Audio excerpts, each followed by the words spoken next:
broadcast.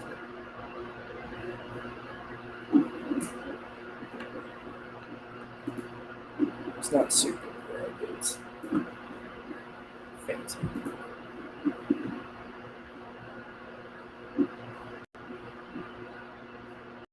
We don't know any of the details because we're not fucking slaves. All that shit. Bitcoin is slave revolt. Bitcoin is a slave.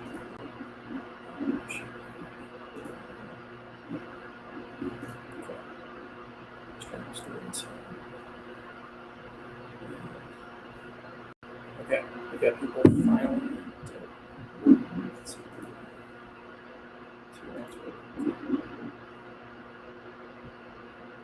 We'll see if the Twitter stream goes down. Okay, we're live. Welcome to Toxic Airwaves. Best show out there. That's right. Or maybe the worst. We're not shitcoin, we're so we're worth watching. Yeah, we're trading, guys. So, well, We'll help you get richer. We'll help you get poorer. That's correct. We had a nice run today. For the end. For the boat. One of these shots of things in the desert.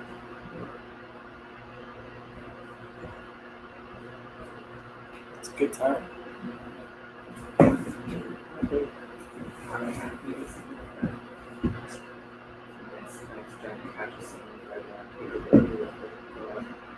Shoot some targets. I just got shot. I also bought a shotgun to get to test out again, and then I get to shoot for the first time. We're live. We're live. We're on Twitter, YouTube, and Twitch, and Space.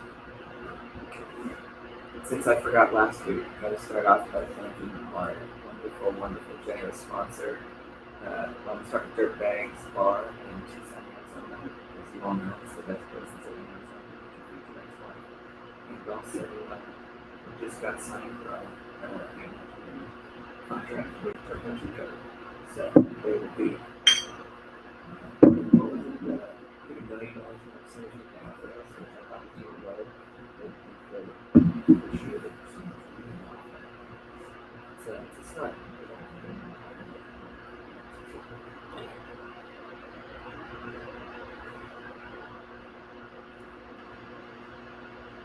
It's true. It's one of the. It's actually the one that actually. Oh, Don's. There's Don. Don's in the chat. We got Phil Gibson joining us on Twitter Spaces tonight. Oh, Don, since you're here, did you see the wonderful display of diversity on what Bitcoin did today? The first thing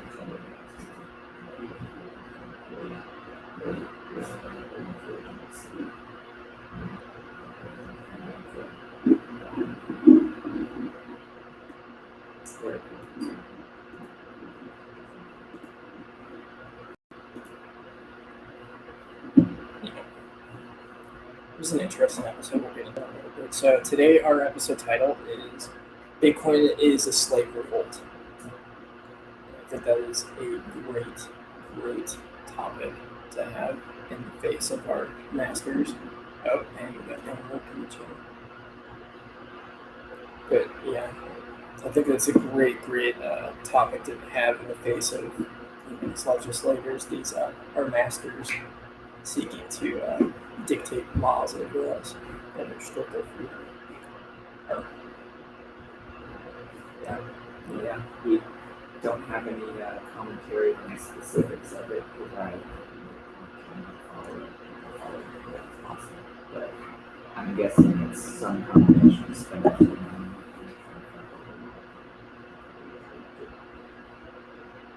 Yeah, I think the gist of it was maybe Phil, have you been following it?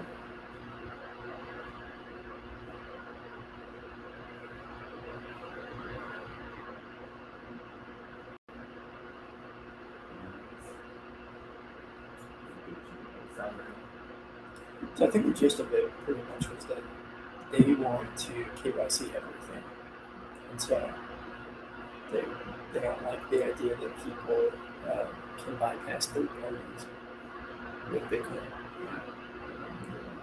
That's we kind of talked about it last week, but that I have generally good level of expectations for politicians and interested in politics, and it's still weird to me like how many people are just so absorbed in this, where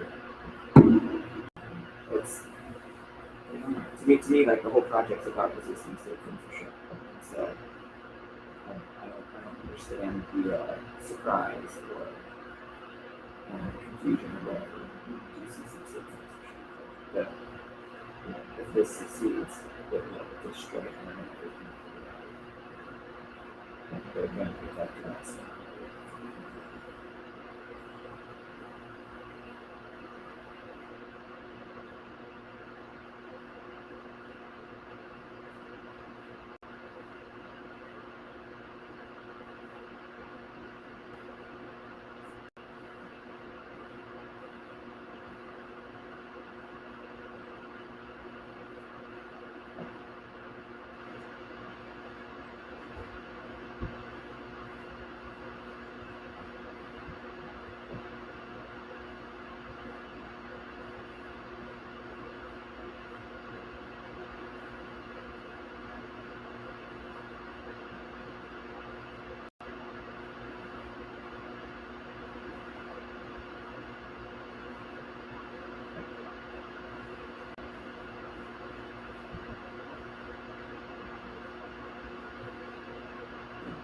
Well, until the paychecks for the military start bouncing, or you can cash it if it's not working, which I don't think is too terribly far off. Like I don't think this past that. I mean, it's like the classic idea. A lot of people think, the U.S. dollar is supported by the military, and it's the military supported by the U.S. dollar. What's the dollar for? There is no global economy. There is no. There's nothing funded. Is someone running money nearby? Is the sound dog shit? We can fix that.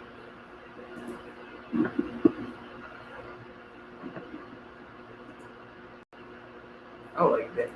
I mean, just the they'll only ever pay in dollars, and so like when at some point the checks will start bouncing, or they'll get paid. It's basically what people on pensions are about to find out, which is that their income is indexed to CPI, and CPI is obviously complete bullshit. And you're gonna get your $4,000 a month or whatever it is. It just isn't gonna buy shit. And once that's happening, that kind of thing's happening in the military. Because military, they've got very, very strict. There's no such thing as a 10% raise in the military. Like everything's sorted out. This title gets this much, all that kind of stuff. And that stuff's all indexed to CPI type bullshit. And so like once these people are like, well, I gave up, my freedom, I gave up my ability to do another job. Biden's telling me I got to get the vax because I'm in the military.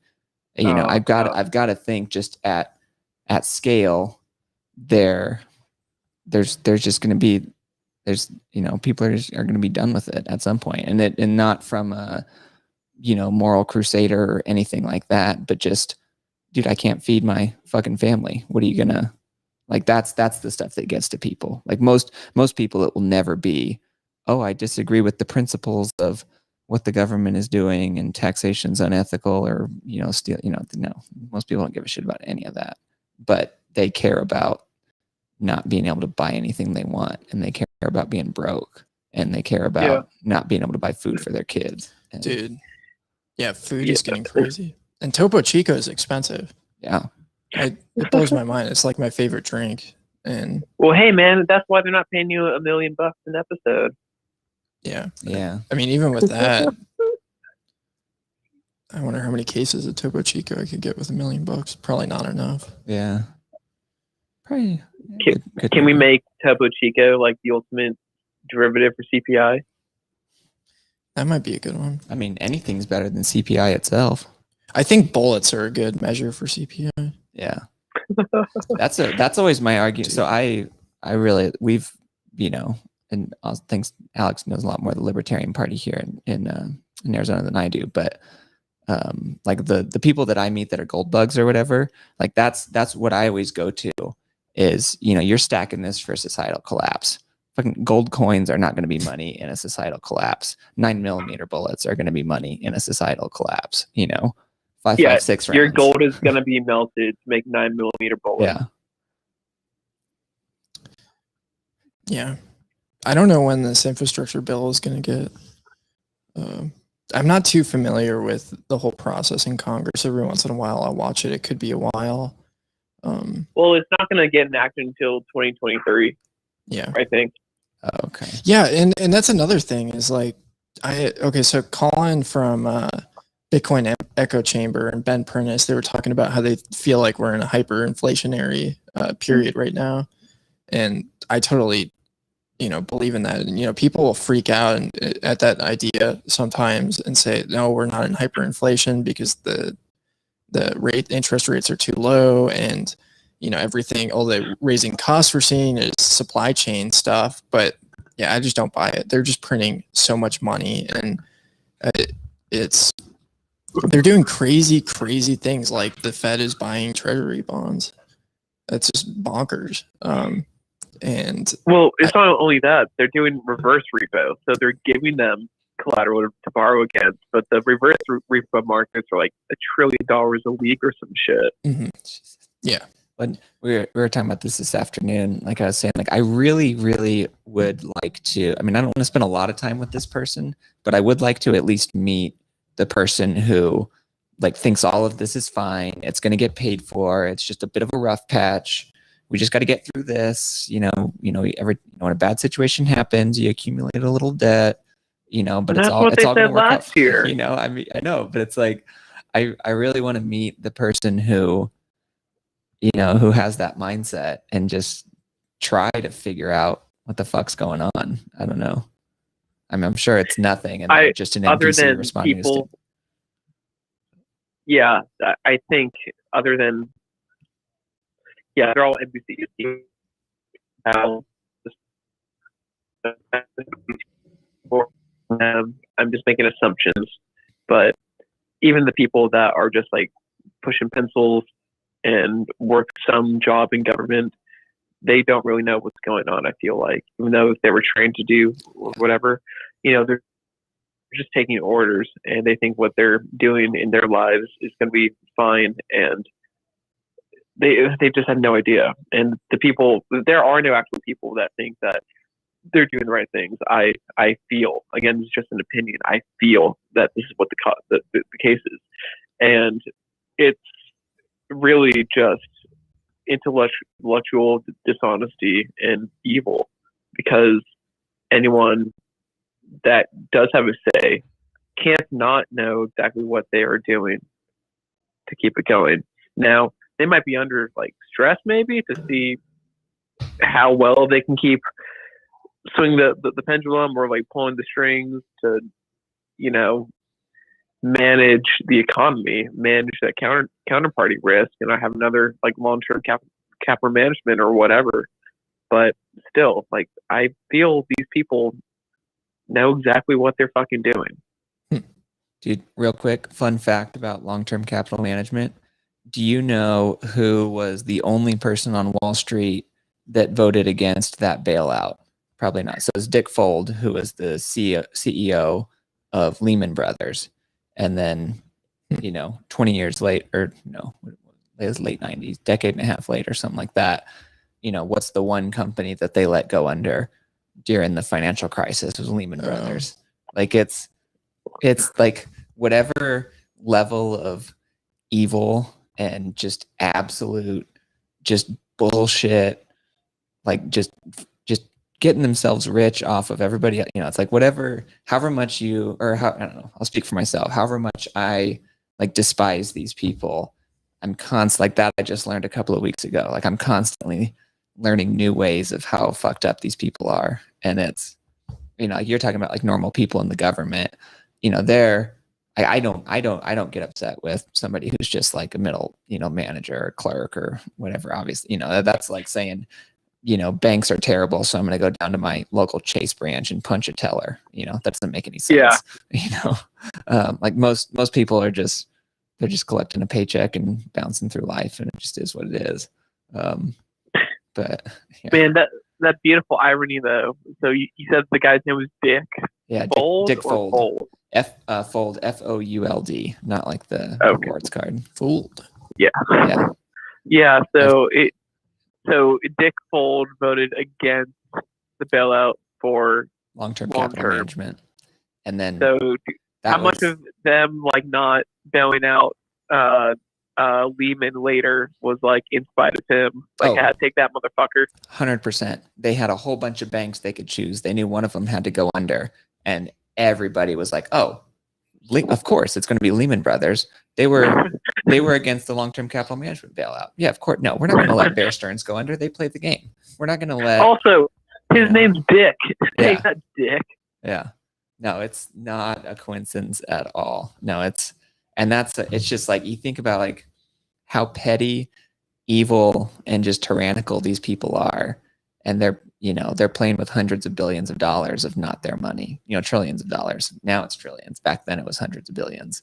And the other thing is like these are not like smart, competent people who would be wealthy on their own. Like these are leeches on the system who, if there wasn't a quintillionaire system, like these motherfuckers would be, I don't know. I was about to say like managing a fast food restaurant, but that is a terrible, terrible answer because that's actually a real job. And that's like real work that actually contributes to society, unlike what these parasites do. And so they'd probably be homeless, or I don't know what they would be. Working at the DMV. Yeah, it's probably it. They'd be taking a lot of satisfaction out of telling people they don't have the proper forms of ID. Or being IRS agents or something like that. That's the one department that I make an exception for. I would never ever have dinner with or even talk to a normal person who works at the IRS in any capacity. Yeah. I don't care if they're a frontline clerk. I would not get a drink with that person. Well, I think. What if I worked at the IRS? That'd be a big problem. Not gonna lie. I'd block you on Twitter. Yeah, just the post office That's workers. right. Hey, I know a pretty solid post office worker. He's a good Bitcoiner. Nice. Dude, the post office, like, shout out to them. They made a public release of like, yeah, this whole mandatory COVID thing is a strict violation of the rights of the Constitution. Like Did they really? fucking came out. Yes. Good for them. Dave Smith read about it a week or two ago. It was amazing. Like there's people that are, wards of the state or had to work for the state. They don't really know what the fuck's really going on, but they know when their freedoms are being stripped away. So yeah, that gave me a little hope. Yeah. Don says, or a TSA agent. That's probably the best answer. That is the best answer. Yeah, Jamie, if it wasn't for the Federal Reserve System, Jamie Dimon would be that guy giving you shit for your mask not being over your nose as you're trying to go through security. Every time I go through, they always pat down my shoulder. Really? I'm like wearing a t-shirt. It's like, dude, do you think like really? What could I be having on my shoulder? But I don't know. And I think honestly, a lot of it's just conditioning with getting people used to just being cattle herded and touched. Oh, absolutely. Yeah.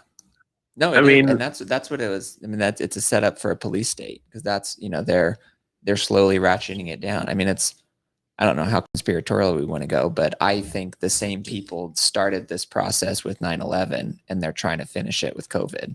Well, these people, are eugenicists for one. Yeah. Which is a very, very dangerous, slippery slope that is, in the way that they're doing it, evil. They want population control. So they want to be able to dictate who is able to, live or exist. And, What's up, Joe Dirte? Good to have you in here, Joe. And yeah, I mean, they're just, it's so sinister. Yeah. Joe, get on Spaces and tell us why Alex Jones is a CIA plant. Yeah, it's on Tucson_Bitcoin Twitter if you're not on the Spaces. Man, ain't that the truth? I don't think he's a CIA plant. We can argue about it. okay, if he's not a CIA plant, he's at least just they take advantage of the stupidity and they amplify it to distract from actual truth. Because shit that he said, of course, is like true, and then he has all the Jonestown kooky bullshit that they just use because it's useful, and it's ironic that they, and man, I hate having to say they, but I have to. The state. What was I gonna fucking say? Look up a book called Behold a Pale Horse by a guy named Bill Cooper. He is basically. I heard that. I think Alex Jones is mostly legit, but Bill Cooper is, I mean, just beyond legit. I don't know. Anyway, he was in the intelligence community, but he wrote a really good book, and the book is like 30% documents. Alex Jones equals Bill Hicks. That's my favorite. He came on the scene shortly after Bill Hicks died.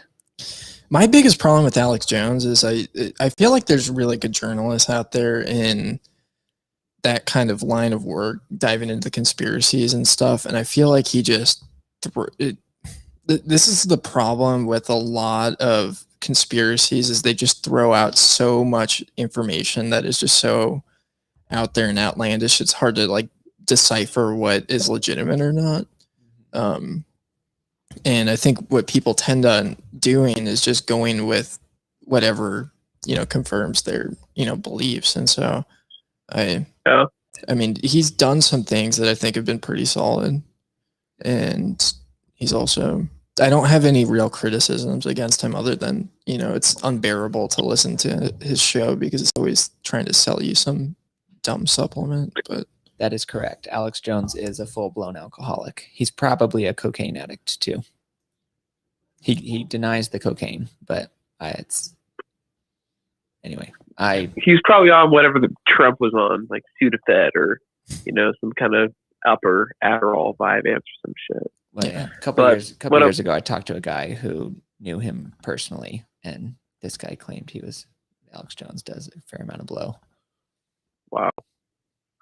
But what I was going to say is ironic how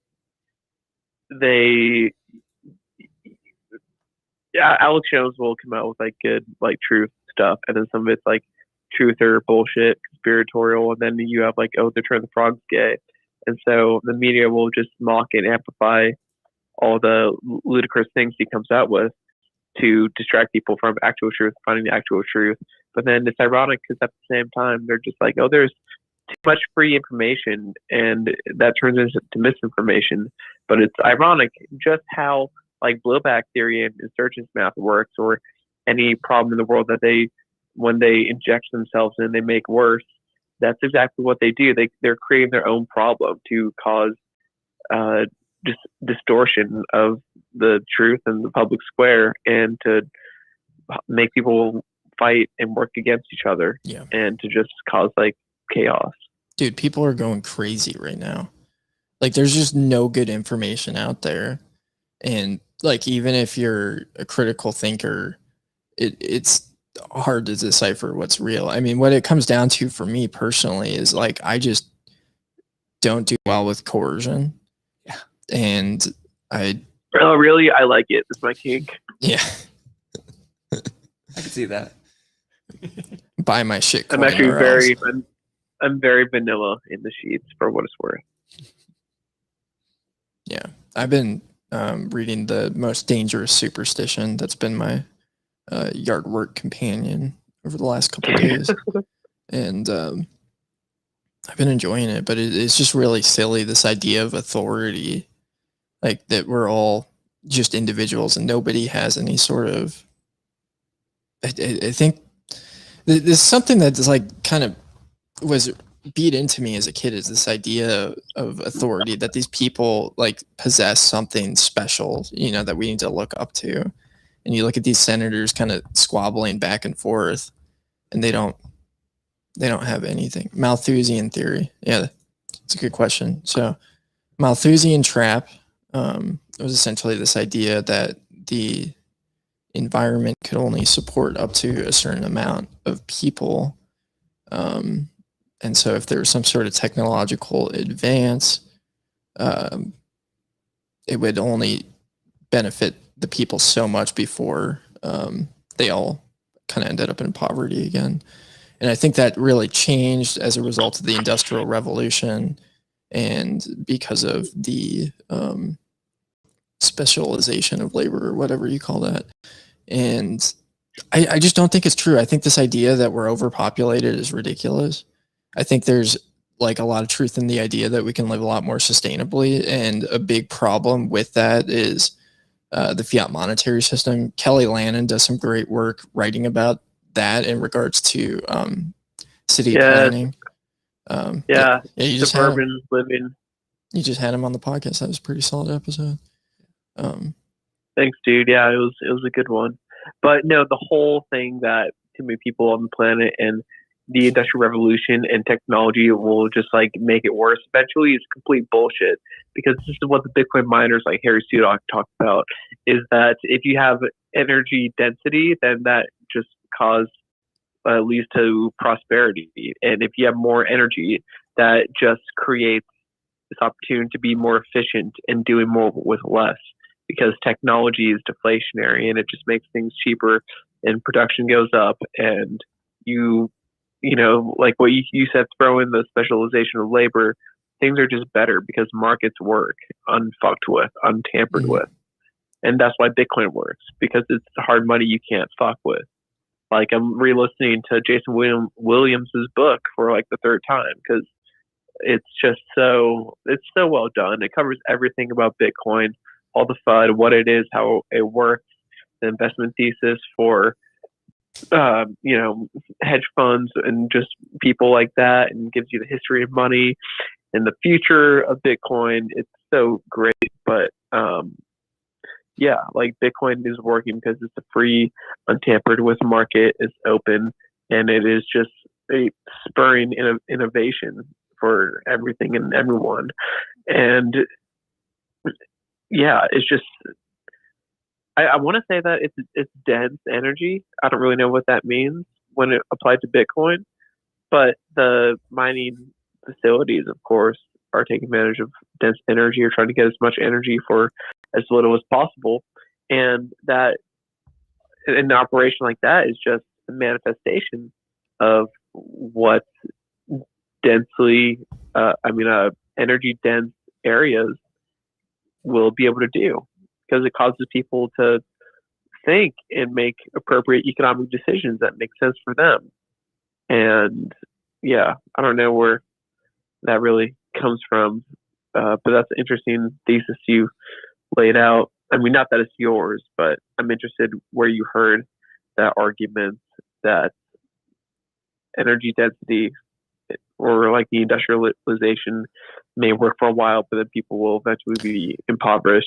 That's interesting. Well, this was a reality prior to the Industrial Revolution, is what I was saying. So that when they had the division of labor, that's when things really started, picking up, and we could support these massive populations, and you didn't need 70% of the population farming to produce food anymore. Yeah. Oh my God, that reminds me. So the episode I released today with Alex Betsky, it was called "Bitcoin is Fire," and it's exactly Bitcoin is fire for exactly the reason that you bring up, is because before fire as cavemen, we were fucking stupid. There was no division of labor, but then you have fire and you have warmth and light and you can cook and just all this innovation. And from there you have, so this is what Spesky lays out. And I think he got this from Bitstein. I can't remember who it was, but he said that the top 3 innovations in the world will be fire, Bitcoin, and teleportation. Because each of those are domino effects that are starting points for just great innovation and human prosperity. And so I guess that's how I can twist that in my argument that Bitcoin is dense energy, because it'll just spark so much innovation.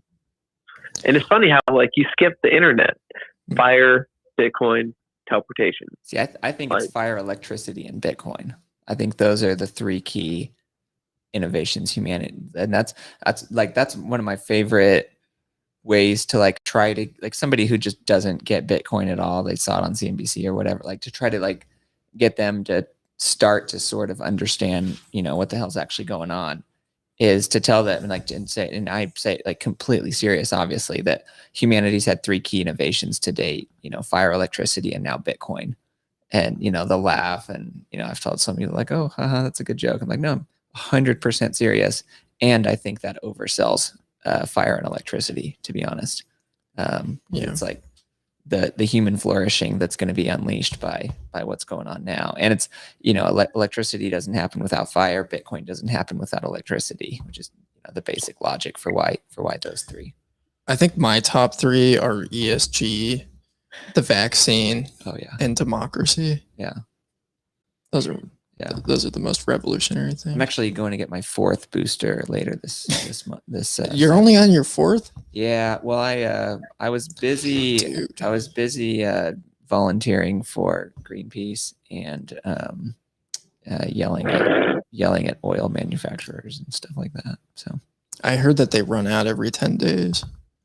They lose their potency, so you got to really keep up with it. Well, I got two different mRNA vaccines just because like I wanted to cover all my bases. Mix and match. Yeah, they were telling people to do that in Canada. So like a lot of people are buying fake vaccine passports and things like that. I'm actually buying fake IDs so that I can get multiple vaccines, because they won't give the same person multiple vaccines because they're listening to right-wing media.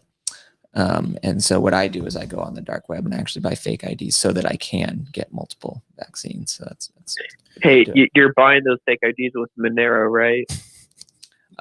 Well, no, I don't really like pirate coin. Yeah, I don't really like anything that it makes me uncomfortable to use money that's not backed by the government. So I just use my credit card.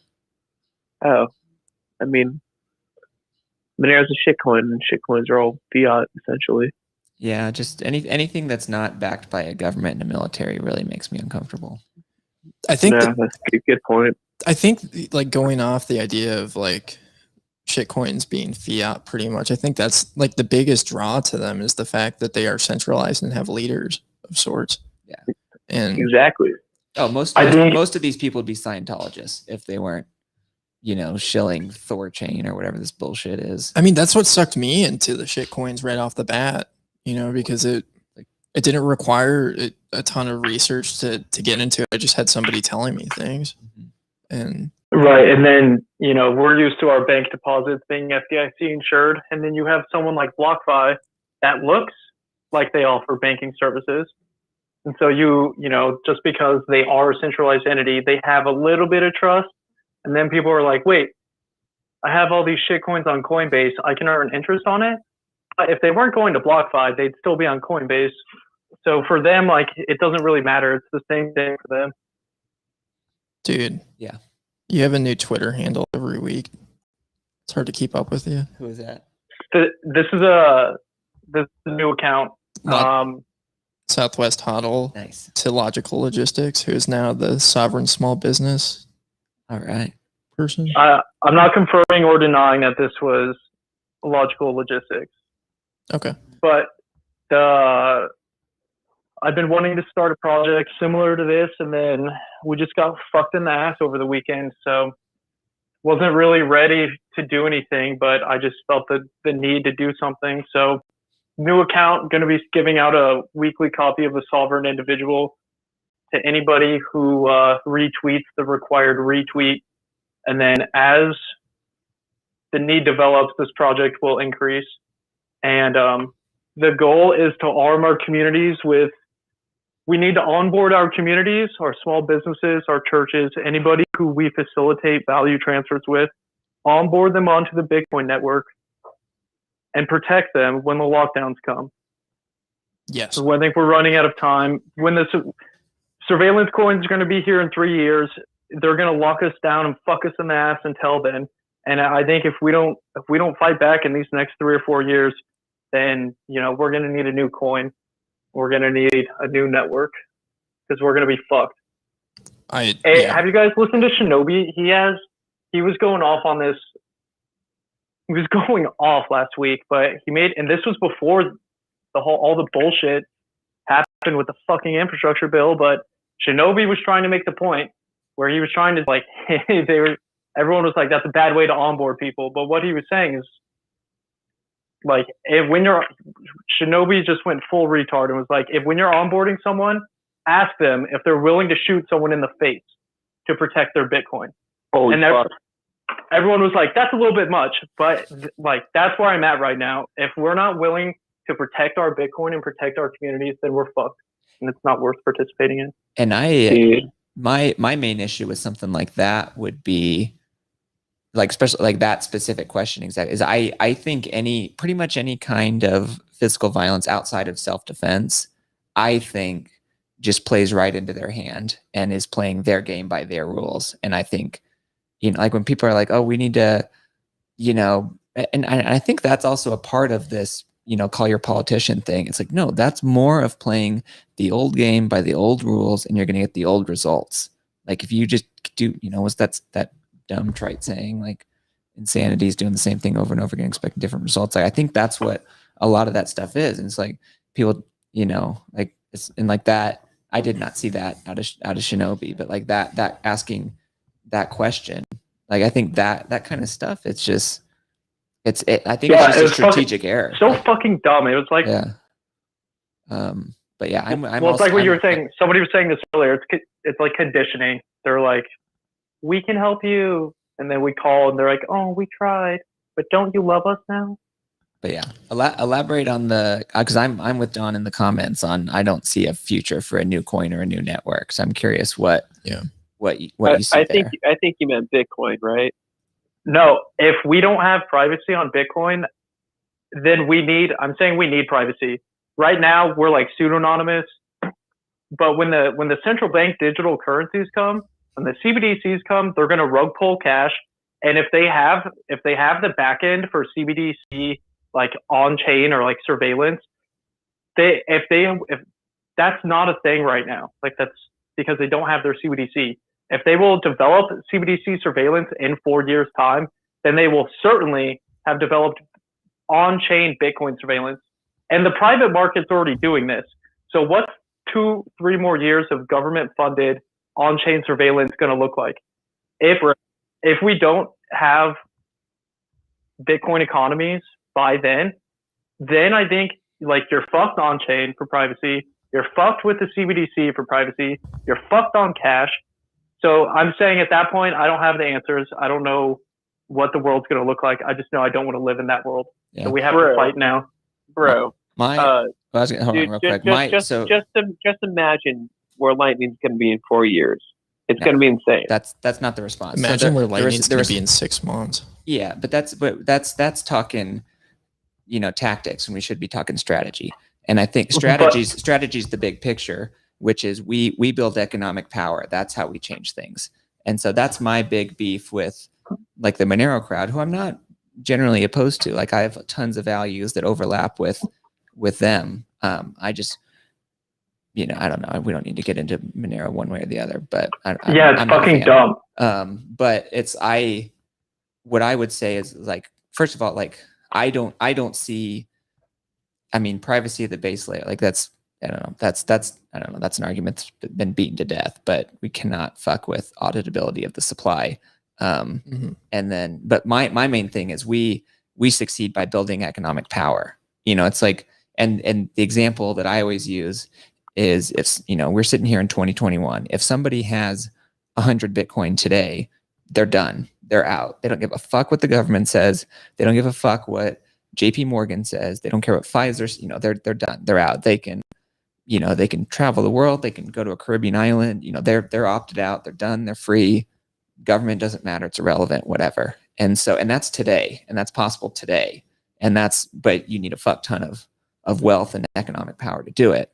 And so my argument on that is, that number in a decade is going to be 10 million sats, 20 million sats, it's going to be a lot less. And it's like, as we build our economic power, more and more people are empowered to exit. More and more people are empowered to opt out. More and more people are building this parallel society, and then people can opt into it or not. And personally, I take the view that 80% of the population, bare minimum, is completely retarded and just responding to stimuli, totally hopeless. It's like they're like trees, basically. They're just kind of there, existing. Whatever, and that's like 80% minimum. It's probably easily 90 plus. Depends where you live. Yeah, and it's like I think that California is what 99.8, something like that, probably. But I think that's how we succeed, and that's why I'm extremely optimistic. Like I don't have much pessimism about what even the medium term future looks like. Like I think this rocket ship just fucking takes off, and escape velocity, if it's not this cycle, it's it's certainly by 2032, certainly by that cycle, we'll see escape velocity. And that's where I think government becomes totally irrelevant. And so they can come up with whatever surveillance strategies they want to come up with, but their ability to accumulate power and resources is trending towards zero. And I think it's about to start trending a lot faster. Well, they could 6102 us, force us to buy all of our exchanges from KYC, force all liquidations to go to the government. Tell me how they do that to somebody with 100 Bitcoin who's out, who's gone. Because that's my argument. A person with 100 Bitcoin isn't the community. That person spending 100 Bitcoin doesn't even, if they spent that 100 Bitcoin in a community, it wouldn't even spread out to support the entire community. It doesn't take one person with 100 Bitcoin. It takes 100 people with 1 Bitcoin. That's how we get this change. I'm saying how do they fuck the guy with 100 Bitcoin? Because I don't think they can. And I think that number in 10 years they fuck is everybody else who up. doesn't have it. It's about, right now we're like 100 million people. We're expected to get to 1 billion by 2025. We need to be focused on getting nodes into the hands of no coiners. Get coin into the hands of no coiners. I don't care about the person who has 100 BTC. I care about the church who needs my donation.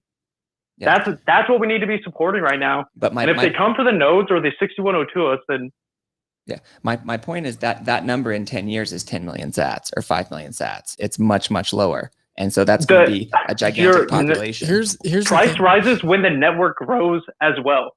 I'm not worried about price. I'm worried about the network growth. If we don't grow the network, then the price doesn't grow. But the growth of the network power is what grows the network. The growth of the network feeds up the price. It goes back and forth. But as Bitcoiners inside the network, we need to say fuck the price and grow the network. Yeah, but the growth of the network grows the price and vice versa. A million people running my node does shit for the overall mission, I think. Like I think it's people accumulating economic power so that individuals can tell the state to get fucked. It's not people running nodes, it's businesses running nodes. Businesses running custodial nodes or non-custodial nodes on BTC Pay Server. Fuck AMC. If AMC uses OpenNode and not BTC Pay Server or something in-house, it's going to be fucking dumb. Well, yeah, and this is the thing I'm getting really, really bullish on is the rate of inflation that's happening right now and how that's going to be pushing, people into Bitcoin. And this has been like a major, point of mine of what I'm hoping to do in Arizona is expand meetups into all the corners. And the thing I love about Bitcoin is it is kind of a bottom to top approach. And I think treating in that or like targeting society in a way like that, like the people that are getting left out and hurt the most right now are people in rural areas, people with, real jobs, people that don't have assets. Live in the fiat economy. Yeah, live in the fiat economy 100%, which is a lot of people in the area that I'm living in right now. And I am super, super bullish on, we're going to get out there and we're going to be doing this stuff. And I'm pretty stoked. Samurai is going to be working with our meetup.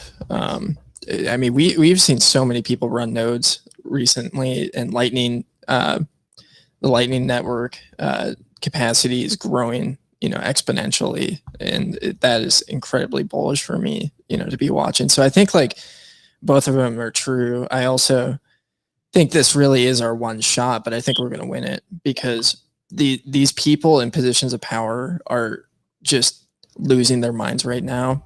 And like where we're at right now, it's like either Bitcoin or just complete destruction. Like houses have doubled in 5 years in Tucson. Food is up, an insane amount of money, and it doesn't matter how much stimulus they pass out, it's not going to cover, people's day-to-day lives, and people are going to be dissatisfied, and they're going to be looking for just self-preservation. And Young Lurk says 6102 on Bitcoin will not happen because Bitcoin is an idea. But it's important to look at how ridiculously neutered 6102 was even back then. And that's with a physical asset. Like they put FBI agents outside of banks to get people going to their safety deposit box and stuff like that. Like that was pre NSA, bro, pre-centralization and massive databases. You think they're more empowered to do that stuff today than they were in the 30s? I think that we're underestimating power, which might be saying something, because I think we are well aware of how strong they can be. See, because I would take the view, and I don't know, I hope I'm not being combative at all. I'm really, really enjoying this. That's how we get truth. Okay. Yeah. Just making sure. Yeah,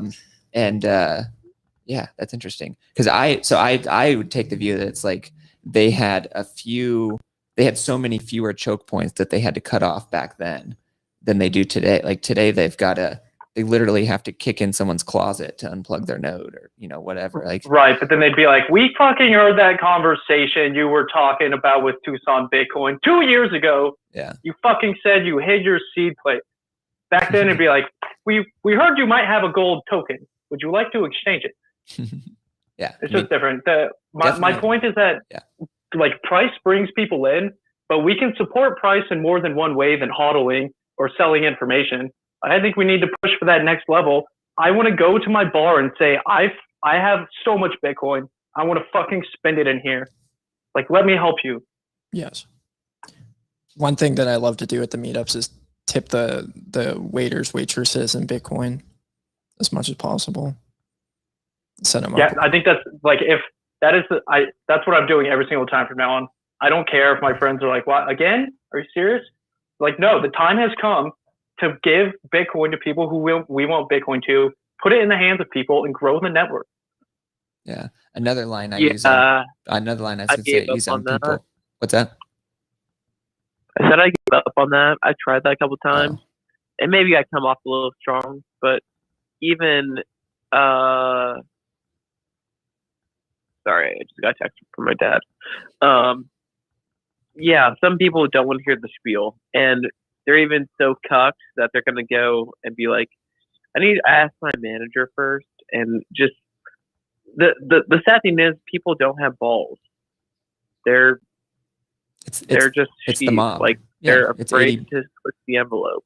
It's that minimum 80% of the population that's the mob. And in my opinion, should be interacted with in exactly the same way that you interact with a tree. Just fucking walk by, maybe look at it, maybe not, and that's about it.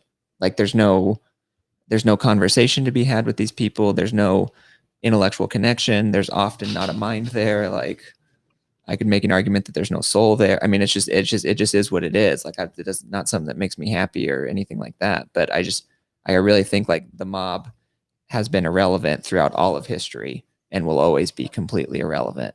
And so it's up to the people that actually understand what's going on to actually do something worthwhile and figure it out and change things. I think it's keeping up with the Joneses, corona vaccine booster style. Yeah. I think the economic incentives play into it. There's been a store that I go to on a pretty regular basis, and there's one guy that manages the counter, and I've been talking with him for months and months and months. And so where we started was he had bought a little bit of Bitcoin and Dogecoin on Robinhood. And over a period of about 6 months, I now have him, using Lightning pretty regularly and me tipping him. And I think when you have like 12, 20, 30 people that are willing to go into a restaurant on a regular basis and tip people in Bitcoin, they're not going to turn it down. When you're going to get 30 tips in Bitcoin from people that are really stoked on the idea of giving it, I think that's a really powerful force that I'm pretty stoked. That's what Brian Harrington does in California, and he's been very, very successful in on-ramping like 4 businesses to using BTC Pay. And yeah, I think it is worth, like, it's just like meeting people, like dating. You know, it's like every no or rejection is just another step closer to winning someone else over. And so it's worth the risk and time and investment, I guess, to at least like try and get people on, because it's all about having that intransigent minority. And yeah, I mean that's the least we can do. Man, I keep going back and forth on this thing. It's really annoying because I'm annoyed at myself for getting too passionate and try to and fail at calmly explaining to people what Bitcoin is and getting them on, and I just like give super evangelical, and then I could be on the complete opposite of that spectrum and be totally chill and complacent and apathetic, be like, fucking you noob, like you'll figure it out eventually, like Bitcoin's gonna win. So, you know, taking that Satoshi quote, like, I don't have time to explain it to you kind of thing. But at the same time, if things are going to get as shitty as we think they're going to get, then Things are already shitty, dude. They're fucked well, right now. I mean, what fucking our boy Sovereign FB is. No. Can you like tell me your first name, or am I going to have to make one up for you? Just call him Sovereign. Sovereign. Yeah, just call me Sovereign. Sov it is. Protect the NIMS. Yeah, absolutely. I mean, he could give me a fake name. Sovereign. My fake name is Solve. Go ahead. Fuck yeah, I win. I don't know. Yeah. Does anyone else have that? So the approach I Battle. generally take is I generally lead with some kind of anarchist tirade, and like, this is how we end the state. This is how we empower individuals, and a surprising number of people respond to that. And I do that, like, I think for two reasons. One, I don't want to waste my time. Like, I don't want to spend a bunch of time on somebody who is not going to ultimately add to the mission of ending human slavery. And then the other thing is, like, I fully think, we're going to see just massive increases in economic power in Bitcoin. And I want that as much as possible to go to the people that have principles aligned with mine. And so if I tell somebody, this is the primary tool that we end the state once and for all, and they, their response is, oh, I don't know, that kind of makes me uncomfortable. I don't really like that goal. I'm like, good, bye. Like, that's fine. Everybody has different views, but in my, I want as much Bitcoin as possible to flow to as many people as possible with principles that I respect. And, if I turn off 300 left-wing lunatics, I'm perfectly okay with that.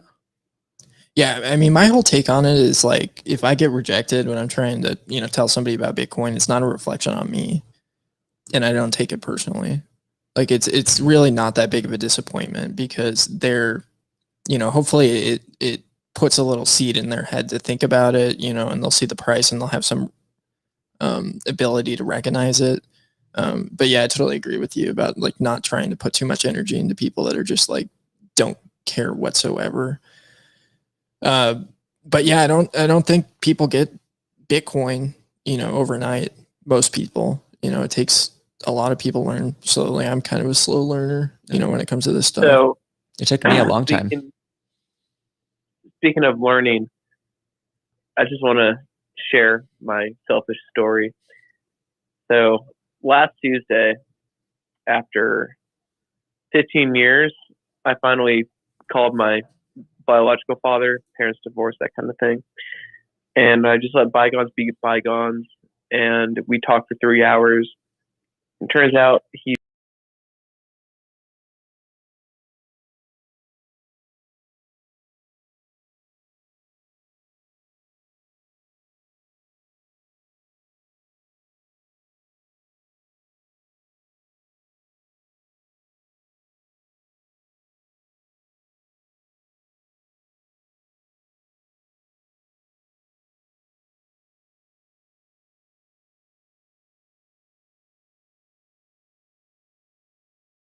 parent, but it's really cool. It's like, wow, genetics really are a thing. Nice. And I don't know. It's just so crazy. Like, we're kind of different personalities, but just that we have the same interest just inherently. It's just crazy. And so the only people I've been able to convince Bitcoin on is people that kind of come from like a libertarian aspect, or maybe not even libertarian, but like know who Ron Paul is and just don't want to hurt people and don't want to take their stuff and kind of thing. Like another example is like some kid that works in my gym. He's only a few years younger than me, but you know, I got him to at least save the bullish case for Bitcoin to listen to. But I don't know. I've kind of been on cloud nine, just being able to actually rebuild a relationship with my dad, and especially that Bitcoin is in the picture. It's like, holy shit, Bitcoin fixes it. Yeah. So That's I don't know. awesome. What a Wanted good- to share. Yeah, what an awesome story. That's awesome. That's yeah.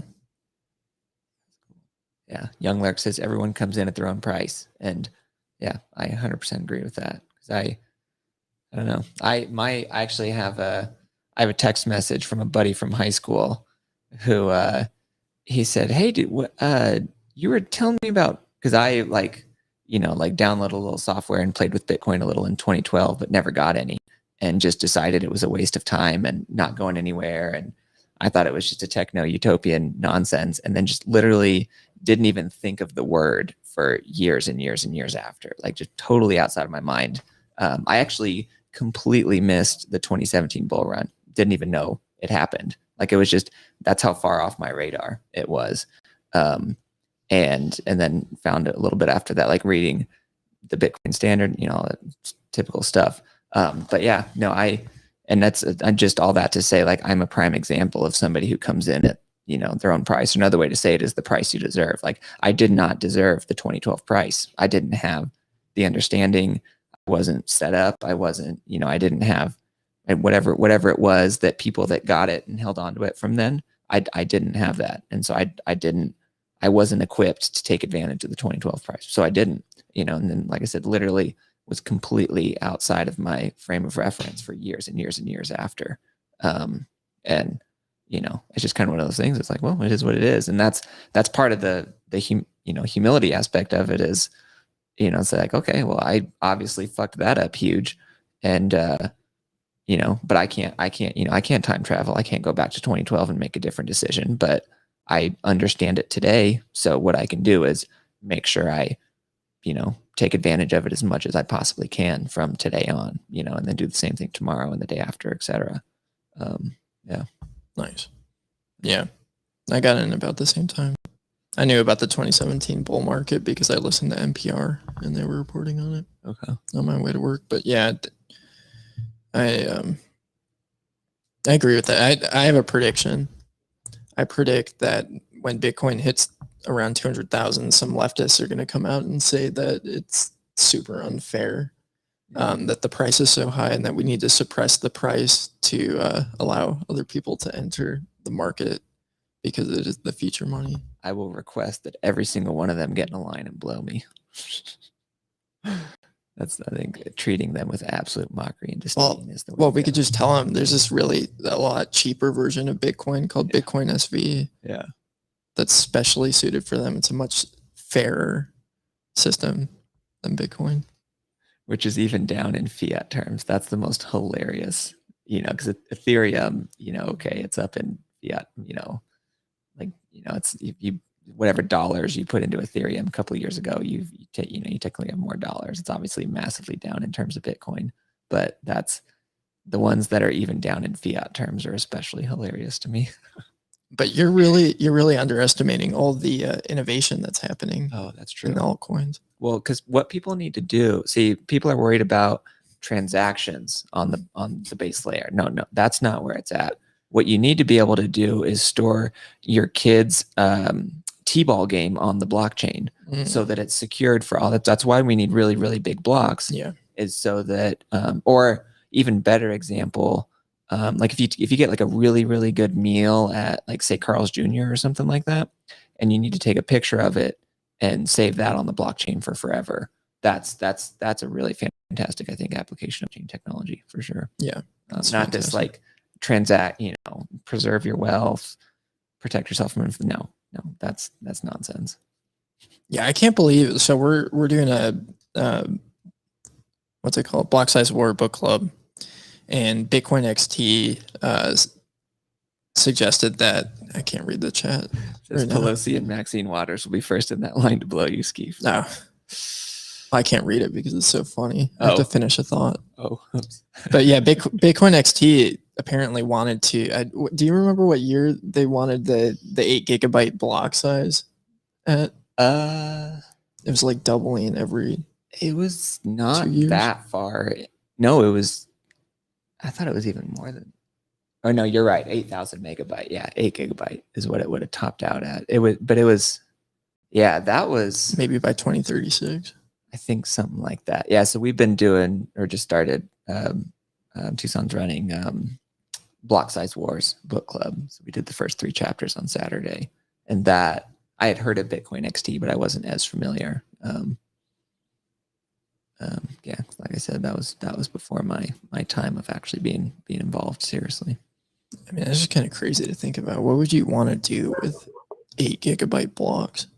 Yeah, well, and it's just the thing that, I mentioned this on Saturday, like you talk about a community of, Bitcoiners or Bitcoin adjacent people who has the highest spook per capita rate. In my opinion, that's big blockers, because it's like, I think the ones that are spooks, they understand how much of a security threat that is. And they understand, we just, we need to make sure Amazon's the only one running nodes on AWS, just, cough, hint, hint, Ethereum. And, that's, then we control it. Then all we got to do is, we've already got Amazon under our thumb since forever. And so that, yeah, I don't know, like that model of, or like that like skepticism that a normal person would run a node. Yeah, that's true. Dude, the mempool's so nice right now. Yeah, I mean, coin joining like a Hey, I want to ask something. I got to go, but last question for me. Have you guys can say no, have you gotten to that part in Block Size War where they talk about that email that came from Satoshi's email address in like 2016 or so? Yeah. Was that about Lightning? No. I'm just curious about it because no one seems to make reference to this email ever. So is it hung up on whether or not this truly came from Satoshi or what do you guys think about that, or what do you know about that? I'm going to go to the audience. So that's an interesting point. So the email essentially said that if they pushed through Bitcoin XT, that he would have to declare Bitcoin a failed project just because of the way that they were going about it. And I think that summarizes it. I might have butchered it a little bit. But yeah, so it came from Satoshi's email. So the thoughts on it was that it was either Satoshi sending it, his email was hacked, or the email administrators. I think it was like Vistomail, Satoshi at Vistomail, Vistaprint or something like that. And I think regardless of whether it was real or not, I think the email was correct in what it said. Yeah, I think my thinking is that it very well could have been hacked. I guess one of Satoshi's emails prior had been hacked. So there's not really any knowing, but yeah, I mean, my whole thing with the Block Size Wars is that, whether or not Satoshi, came out either way, I don't think it, really mattered because the network, is run by, all the individuals, like everybody, all the node operators and, miners and, everybody, it's decentralized and it's not dependent on one person, even if that person's the creator. So that's just my take on it personally. And not having a leader is one of the absolute bedrock values of the whole thing. And yeah, so that, I mean, obviously, was it Phil Champagne, I think. Anyway, there's a book on Kindle that's like $2. It's like the writings of Satoshi or something like that. And it's this guy, I'm pretty sure the name is Phil Champagne. But basically he put together a whole bunch of Satoshi's writings from, I think it's actually most of what's publicly available. And it's mostly just Satoshi's writings and then him providing a little commentary here and there. But and so anyway, I just say, like, I love that book. Like, I love understanding, his thought process, what he was going for. But at the same time, he by the time he exited, he played the role that he was going to play for Bitcoin, I think it was most likely alien intelligence, but we don't need to get into that. Nice. The entity played the role that it was going to play and then exited for a reason. And it's like, created this, this, I don't know what you would call like organism almost that is going to grow into what it grows into. And obviously 1 megabyte blocks is a big part of that. I had a big blocker recently try to tell me that because Bitcoin didn't increase the block size, it was co-opted. And I thought that was pretty funny. Yeah. It's like, yeah, okay, so it was co-opted because pretty much everybody didn't agree with Gavin and Mike Hearn. Okay. Well, and I say the spook per capita thing because it's such a critical security feature, and you don't have to be a genius to think through, okay, bigger blocks means much more bandwidth, much more storage, much more expense with running a node. Even bigger blocks means that gets more and more. And it's like you can draw a straight line. It's not terribly difficult to a point where they only run in big giant data centers. And then it's the state censorship resistant thing is gone now. That's where, if they can shut down a couple of companies, I mean, they obviously have no reservations about that and don't even have much difficulty doing it. And so I say that because it's like the people, I mean, I'm sure there's a whole bunch of people who are just not too bright and just didn't understand it. But there's the people that were pulling the string. Like I have a really hard time seeing how like a really, really competent, intelligent, technical person could, I don't know, could do that without, a decent chance at being a malicious actor. Yeah. And like all of the suggestions today, from people that criticize Bitcoin, for not having big blocks, then go on to shill some shitty centralized project. Yeah. And yeah. Yeah. And it's the basic logic is, and I had this conversation a while ago with the guy who his primary argument was, I had an account on Bitcoin Talk in 2013, so you're a moron because I've been around a long time. I'm like, all right, fine. But it's like, I just said like it's it's the classic answer of it's a linear solution to an exponential problem. Like that's not your thinking is totally off if you're trying to find linear solutions to exponential problems. Like we don't need an 8x improvement. We need a over the next decade 10 million x improvement, something like that. Kind of going off of that, anybody that presents an argument like that is a complete moron. Because they're essentially saying it's not about whether they're right or have more, a better argument or more thorough knowledge. It's just like, I have authority because I, did this or was a part of it at this time. And that's just really, really stupid. Yeah. I mean, there's people that know more about Bitcoin than I do, that have gotten in it in the past 2 years. Yeah. That have been in it a lot. It's like time doesn't matter. It's about competency. I like to make it clear to those people that I came in after the last bull run and that I don't give a fuck if they're like, oh, well, I don't care. Like it is what it is. I can't change the past. I'm not going to lie to you, Yeah. It's so dumb. Yeah. It's that fiat mindset of like, yeah, I'm in a position of authority. Yeah. I deserve this. Yeah. Yeah.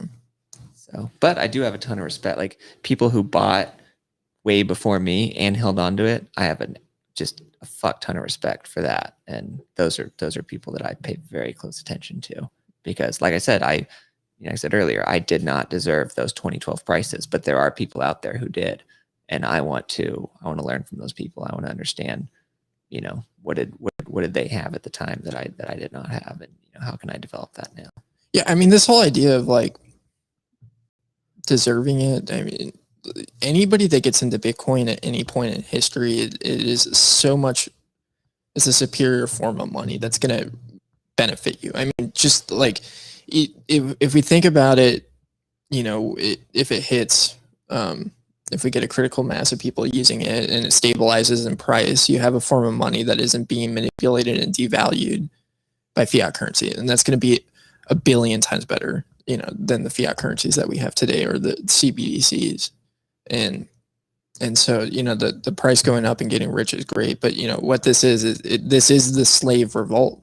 This is people that are tired of being taken advantage of, from being stolen, from having property rights just completely demolished, having people telling you to wear, masks and get felt up at the airports, and all of that bullshit. Like, we're done with it, and we're exiting the system, and we're taking their source of power away from them, and it's over.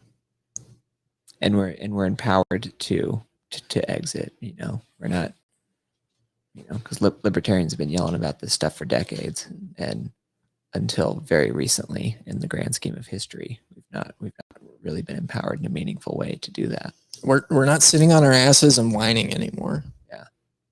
I mean, previously, if you wanted to exit, you'd be one of those guys out in public land up by the Grand Canyon, just throw a trailer out in the middle of the desert. And you're like, fuck it. I don't do money anymore, or I don't.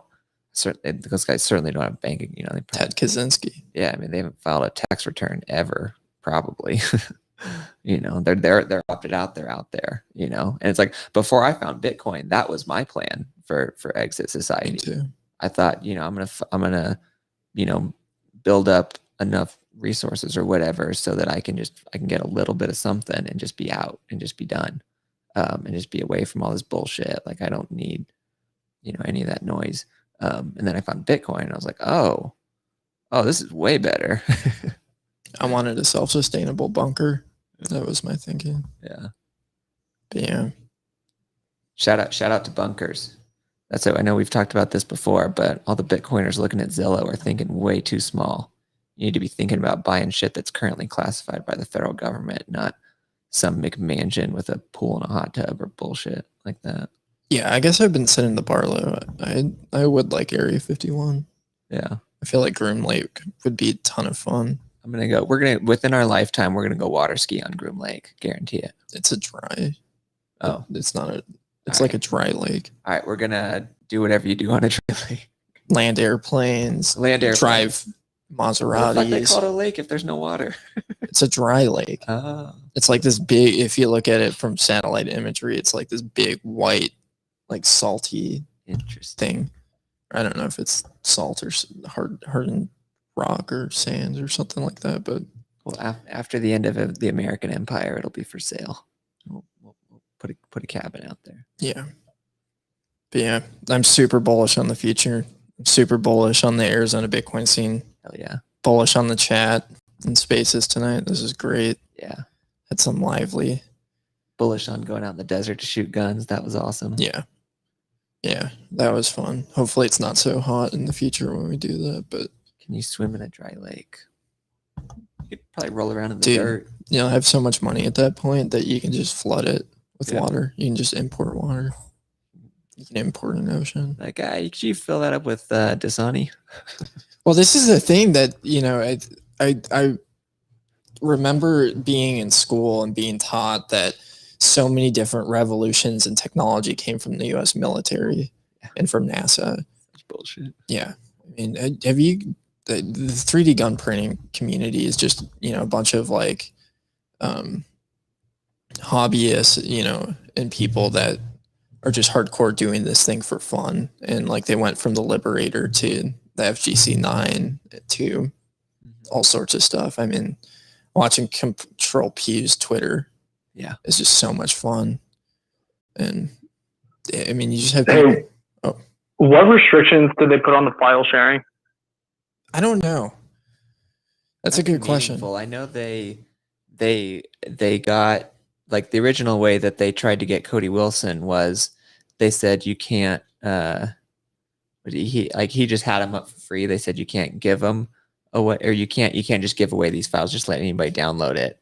And so what he did is he said they created a thing where they said we're gonna sell these files at name your price, and the little sliding scale had 0 as a price. So if somebody wanted to, they could set it at 0 and download it, and then later it was, they had an automated, I think it was Cody, it might've been somebody else. it was either Cody or somebody else in the 3D space had an automated way to, if you send an email, it automatically emails you back with the file. And so it's like, what are they're going to ban sending emails? It's like, they're just, that's like the, this idea that technology is what guarantees rights, and it's like, no, there's so many ways. And, the scale to which Bitcoin empowers that kind of stuff is pretty incredible. Yeah, they're everywhere. I don't think DefCAD has them up right now from what I was seeing the last couple days, but they're on Odyssey library shitcoin platform, but they're there. Some people post them on GitHub. So you might have to do some digging, but they're there. And I absolutely love the approach that Cody Wilson takes when he talks to journalists. Like, if you watch his interviews, you'll hear him do a whole bunch of different versions of, the idea is basically, we're having this conversation so that you can be a little bit more informed about what is already going on. There's no discussion about your approval. There's no discussion about your input on what I'm doing.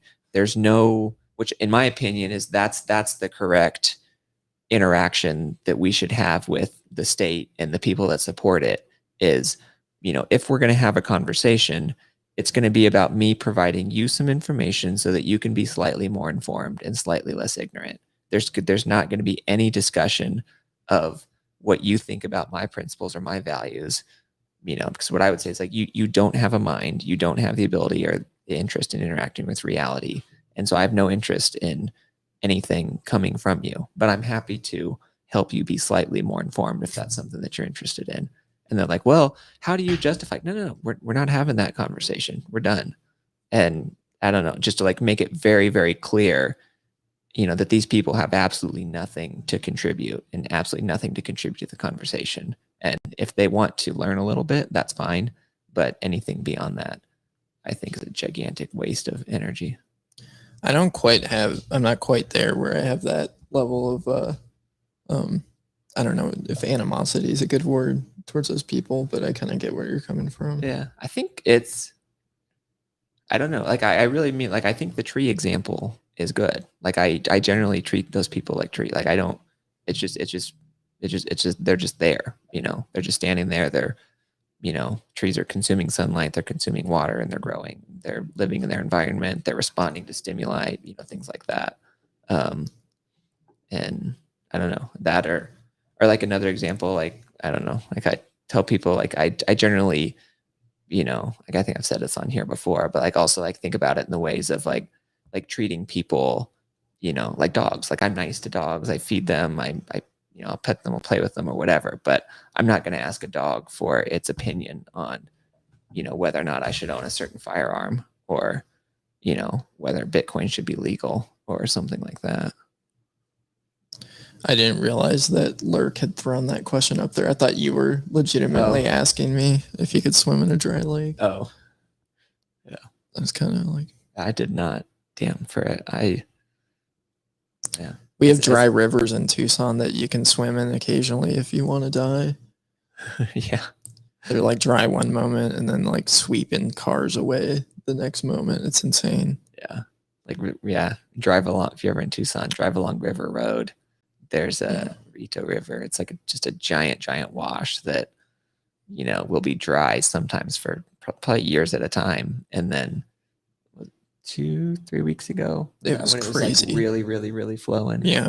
Maybe 3. Is it within the last month? It was like wider than the Chicago River where I grew up. Oh, wow. Which yeah. was, yeah. This goes from basically a giant line of dirt to, something that will, drown you in 13 seconds. Mm-hmm.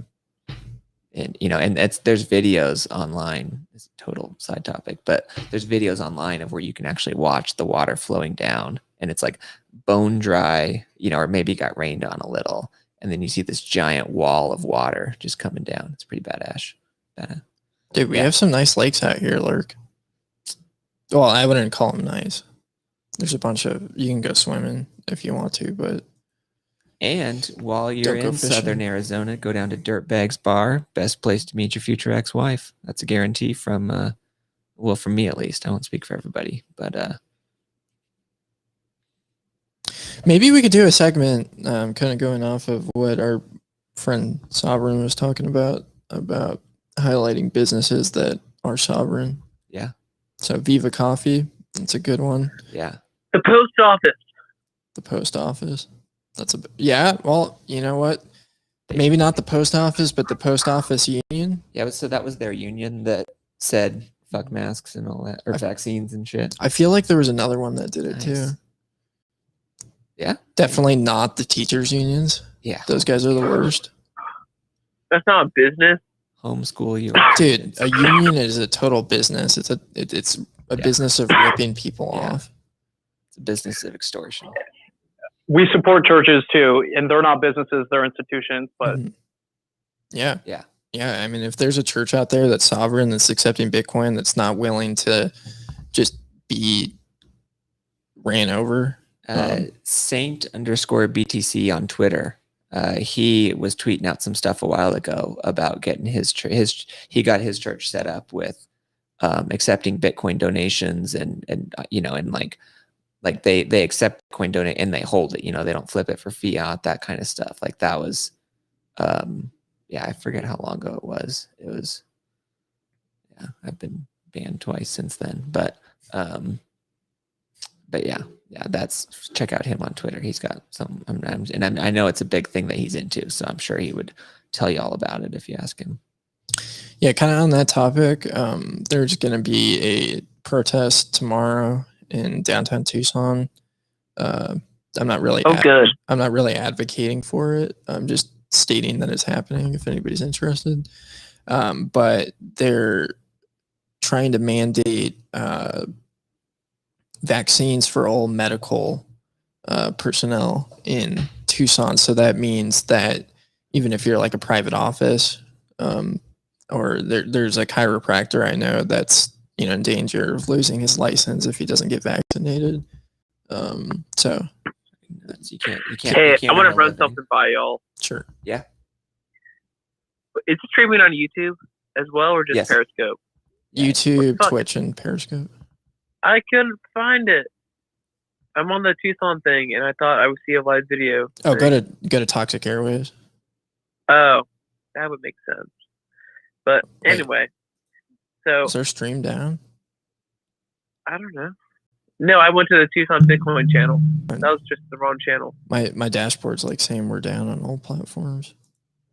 Oh shit. Oh no, you're live. Oh, okay. My dashboard's down. We went down at some point, like early on, and I thought, My dashboard. Oh man, I cannot deal with the lag. Oh well. yeah, the lag's pretty brutal. It's okay. Anyway, so, and I think I pissed off some Bitcoiners, to be honest. But I want to run it by you guys. That's fine. I've But done what that happened before. was, right. So on Saturday, I think it was, yeah. Saturday, I was in spaces with Ozzy. Y'all know Ozzy? Yes. She's cool. She's pretty sweet. Mm-hmm. And I think Wild Scale, or I don't know, people like that were in some spaces. And maybe I brought it up or someone brought it up, like the whole vaccine thing. And I wanted to share or I think it was just like unsolicited. And I wanted to share my experience with COVID because I got COVID like 2 weeks plus ago. And I just wanted to share like how liberating it was to take matters into my own hands when it comes to like medical shit, and to just because I heard other Bitcoiners use ivermectin, they felt great, and that's like what I did. And I was able to use an app and download it, but I thought it was strange because apparently that app is good at documenting your medical records. And when I went to the doctor to get a refill on my prescription, because you need to go in physically for Schedule 1 shit, whatever, it's stupid. But my doctor pulled up on my records. Well, first, the nurse noticed the ivermectin, and it was just so crazy. It was like, so I see that you're on ivermectin, but what is that? I'm just like, holy fuck, this bitch has no idea. And then I was like, oh yeah, I took that, I wasn't doing well. And then she's like, for COVID? I'm like, yeah. And then she's like, "Oh, how are you feeling now?" I'm like, "I feel great." And then she was like, "Have you gotten the vaccine or did you decline?" And then I'm like, "Decline." And it was just so empowering to like say that. And then my doctor comes in and she's like, same kind of conversation. And it was just like this emptiness on their face to notice that I basically made them obsolete. Okay. And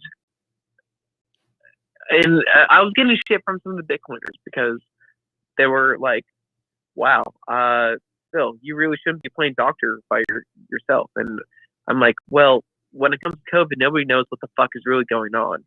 So, I mean, as Bitcoiners, I can assume that you guys don't trust a lot of your institutions. What the fuck makes you think I want to trust my own doctor with COVID shit?" Mhm. And yeah, maybe I should probably find a new doctor. I've been meaning to, and she's nice and everything, but still, Yeah. I think I did the most responsible thing I could, and I don't want to inject something into my body that is questionable. And even after the fact, people are still getting COVID after they're vaccinated, and so I just thought it was really strange. Like maybe someone was like a nurse and they were offended from what I said in that spaces, but it was just very surprising to hear that from Bitcoiners. Well, Like a lot of they them, almost felt triggered, and it was odd. a lot of them are not on board with like actually being sovereign. I mean, that's why so many people leave their coin on exchange. That's all that kind of stuff. Like a lot of people. No, dude, these are plebs, like Bitcoin plebs. But I mean, like even if they self custody, like there's a lot of people that are just not on board with being fully sovereign. Like I got pushed back one time a while ago just because like basically like I was like kind of going on this, this mob tirade like I was earlier. And, like the example I used was concealed carry. I said, you have a state like Arizona where anyone with a pulse can carry a firearm, yet most people do not. I don't know what the numbers are exactly, obviously, but most people do not, certainly over 50%. And so it's like, you're talking about like what that tells me is that a very significant portion of the population has, no interest in personal sovereignty, like is not willing to take the most basic, accessible, defensive technology there is really probably on the planet. Like just as far as like low hanging fruit. I mean, you can walk into Sportsman's Warehouse, spend $200. In Arizona, it's about as hard to buy a gun as it is to buy a 6-pack of beer. Buy it from one of your friends. Yeah, buy it from one of your friends. Yeah, and that's but even there, it's like, okay, you got to source it, you got to find it, whatever. Like literally anybody can drive their car or walk into a store, swipe their credit card, and walk out with a firearm. And learn how, spend a couple $100, learn how to use it, and hopefully do like some training and things and all that. But it's like, that's such a basic, and I, like I said, I don't care, if somebody says, I just don't want to carry, it's none of my business whether somebody else does or not. But the fact that the vast majority of the population in an area, I shouldn't say vast, majority of the population in an area where it's easily accessible, obviously totally different equation in New York or wherever, all those communist hellholes. But in Arizona, at least, it's totally accessible. And yet most people don't. And what that tells me is most people don't value a very basic level of sovereignty. So anyway, I was making that point. I got a whole bunch of pushback because they're like, "Oh, well, you're just a gun nut. Like you think everybody needs a gun. You're trying to tell everybody to walk around with a gun." I'm like, yeah, well, yeah. I mean, I am totally fine with that. I do think as many people as possible should carry a firearm.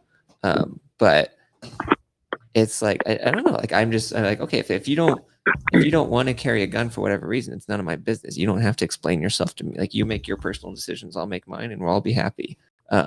But yeah, man, but like that pushback, like, it's because a lot of people just don't value the sovereignty.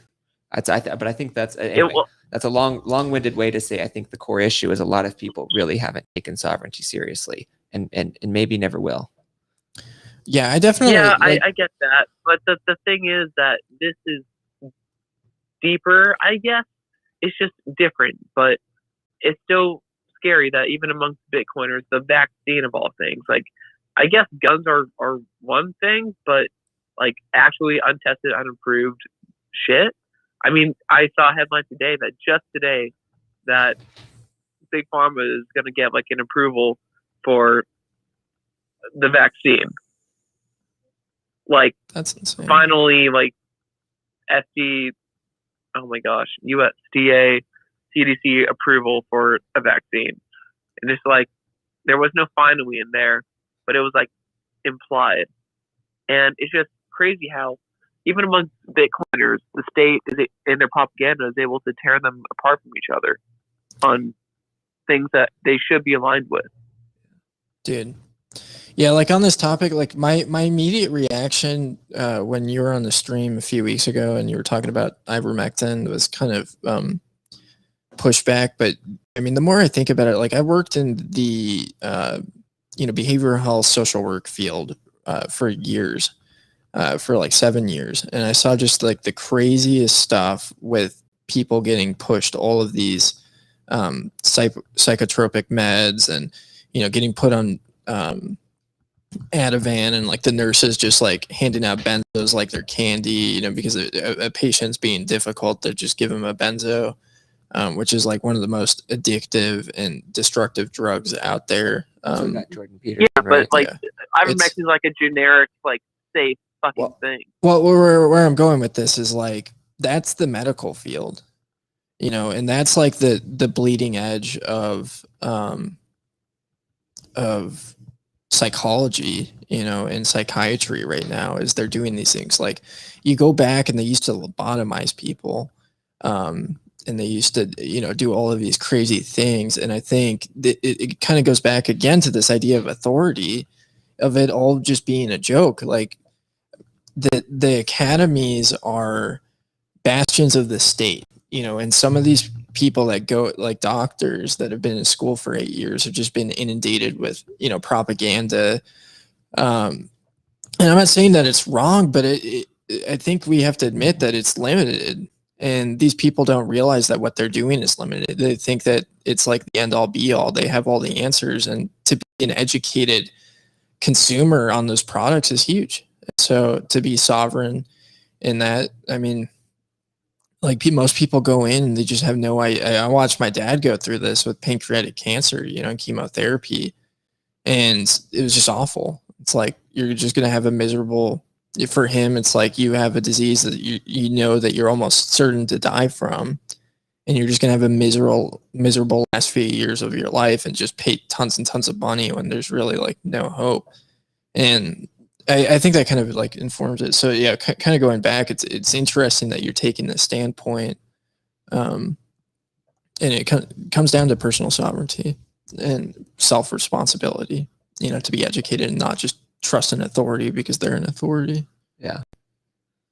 And it's, yeah. So I was not in the wrong of what I did. So. No, I would, yeah, I find it very odd that you got that pushback. I mean, so many people play doctor, and I think it's because they've had trust broken. Yeah. I haven't been to a doc. I used to, anyway, never mind. I was about to doc something, which I'm not going to, but anyway, I don't go to the doctor. Haven't been in many years. I don't like to go. I think it's stupid. I don't like to go to the dentist, but I don't know. Yeah, I have a really nice dentist. I don't, yeah. To me, that's a totally, dentist and like LASIK eye surgery, like stuff that's like way more free market, shocker, is surprisingly less terrible than these, Medicare factories. That doesn't mean that you still don't have a deductible. Yeah. Those aren't going away. But no, yeah. It's in dentistry too, like if your dental health is not well, then I mean your whole body is connected. It's one system. So if having poor dental health can like affect like cardiovascular shit and like everything. Well, if you got stinky breath, there's no way you're getting dates. You got to think about the important stuff. I think one of like kind of going back to it, I think it's really hard specifically with medical information to do your own research because it just how many conflicting things are out there. I think that's just science in general. but it's just like mind numbing because I've tried to wrap my mind around what's happening right now with the vax and with COVID. And you just have like polar opposite. Like, first of all, it's pretty safe to assume the CDC is full of shit and the WHO is full of shit. And it's just like not even relatively close to accurate. But like if you're right now, for example, if you're trying to figure out whether or not like the vaccine is effective, it's hard to find any sort of real data to make a good decision or to actually see if, you know, these adverse reactions are, you know, really legitimate and widespread. It's so hard outside of just anecdotal evidence. And I think it's just, I think it's incredibly difficult to do that right now. But I mean, it's just crazy. Like, if you have a treatment that works for this thing and they're just totally pushing it off for God knows why, like, Yeah. it's, If you really want to upset like super blue pilled vaccinated people, tell them that you're avoiding vaccinated people. But, you know, like, because, you know, there's been different, like, there was some breakout, I forget where, it doesn't matter where, it doesn't even matter if the numbers are accurate, but it's like, even just make something up, who cares? Like, oh yeah, I was reading about this breakout in Massachusetts where 75% of the people that, you know, that got and spread COVID had the vaccine. So I'm just avoiding vaccinated people to be safe. You know, just like give them just stupid stuff like that. Or there was a story about that coming out of Israel recently. Yeah. Well, there's countries, I think that might be like Gibraltar's one country. Like, I think Iceland, I was reading, like 90-something% of the population over 16 is vaccinated, and they're having all these like massive breakouts of COVID and stuff like that. It's just, I don't know. Like I was saying at the beginning, like I really want to meet the person that takes all this stuff serious, because I just think it'd be fucking hilarious. Oh yeah, Lurk. Oh, that's my aunt. I hung out with her this weekend, bro, and it's weird, man. It's uncomfortable. Like, people that like are actually like pro like forcing people to get vaccinated. Yeah. I mean, like, yeah, I don't know. Especially when they're like good people that you love. It's like, fuck. Well, it's such a dumb argument, because this disease is endemic. It's not going anywhere. It's like the flu. Like, the flu vax, talking with a doctor friend, and I'm going to trust him on this one, but again, it's just referring to authority. It's just, but he was saying the flu vax is only like 50% effective. And, you know, the idea that the COVID vax could be 99% effective is just ludicrous. Yeah. It's just total bullshit.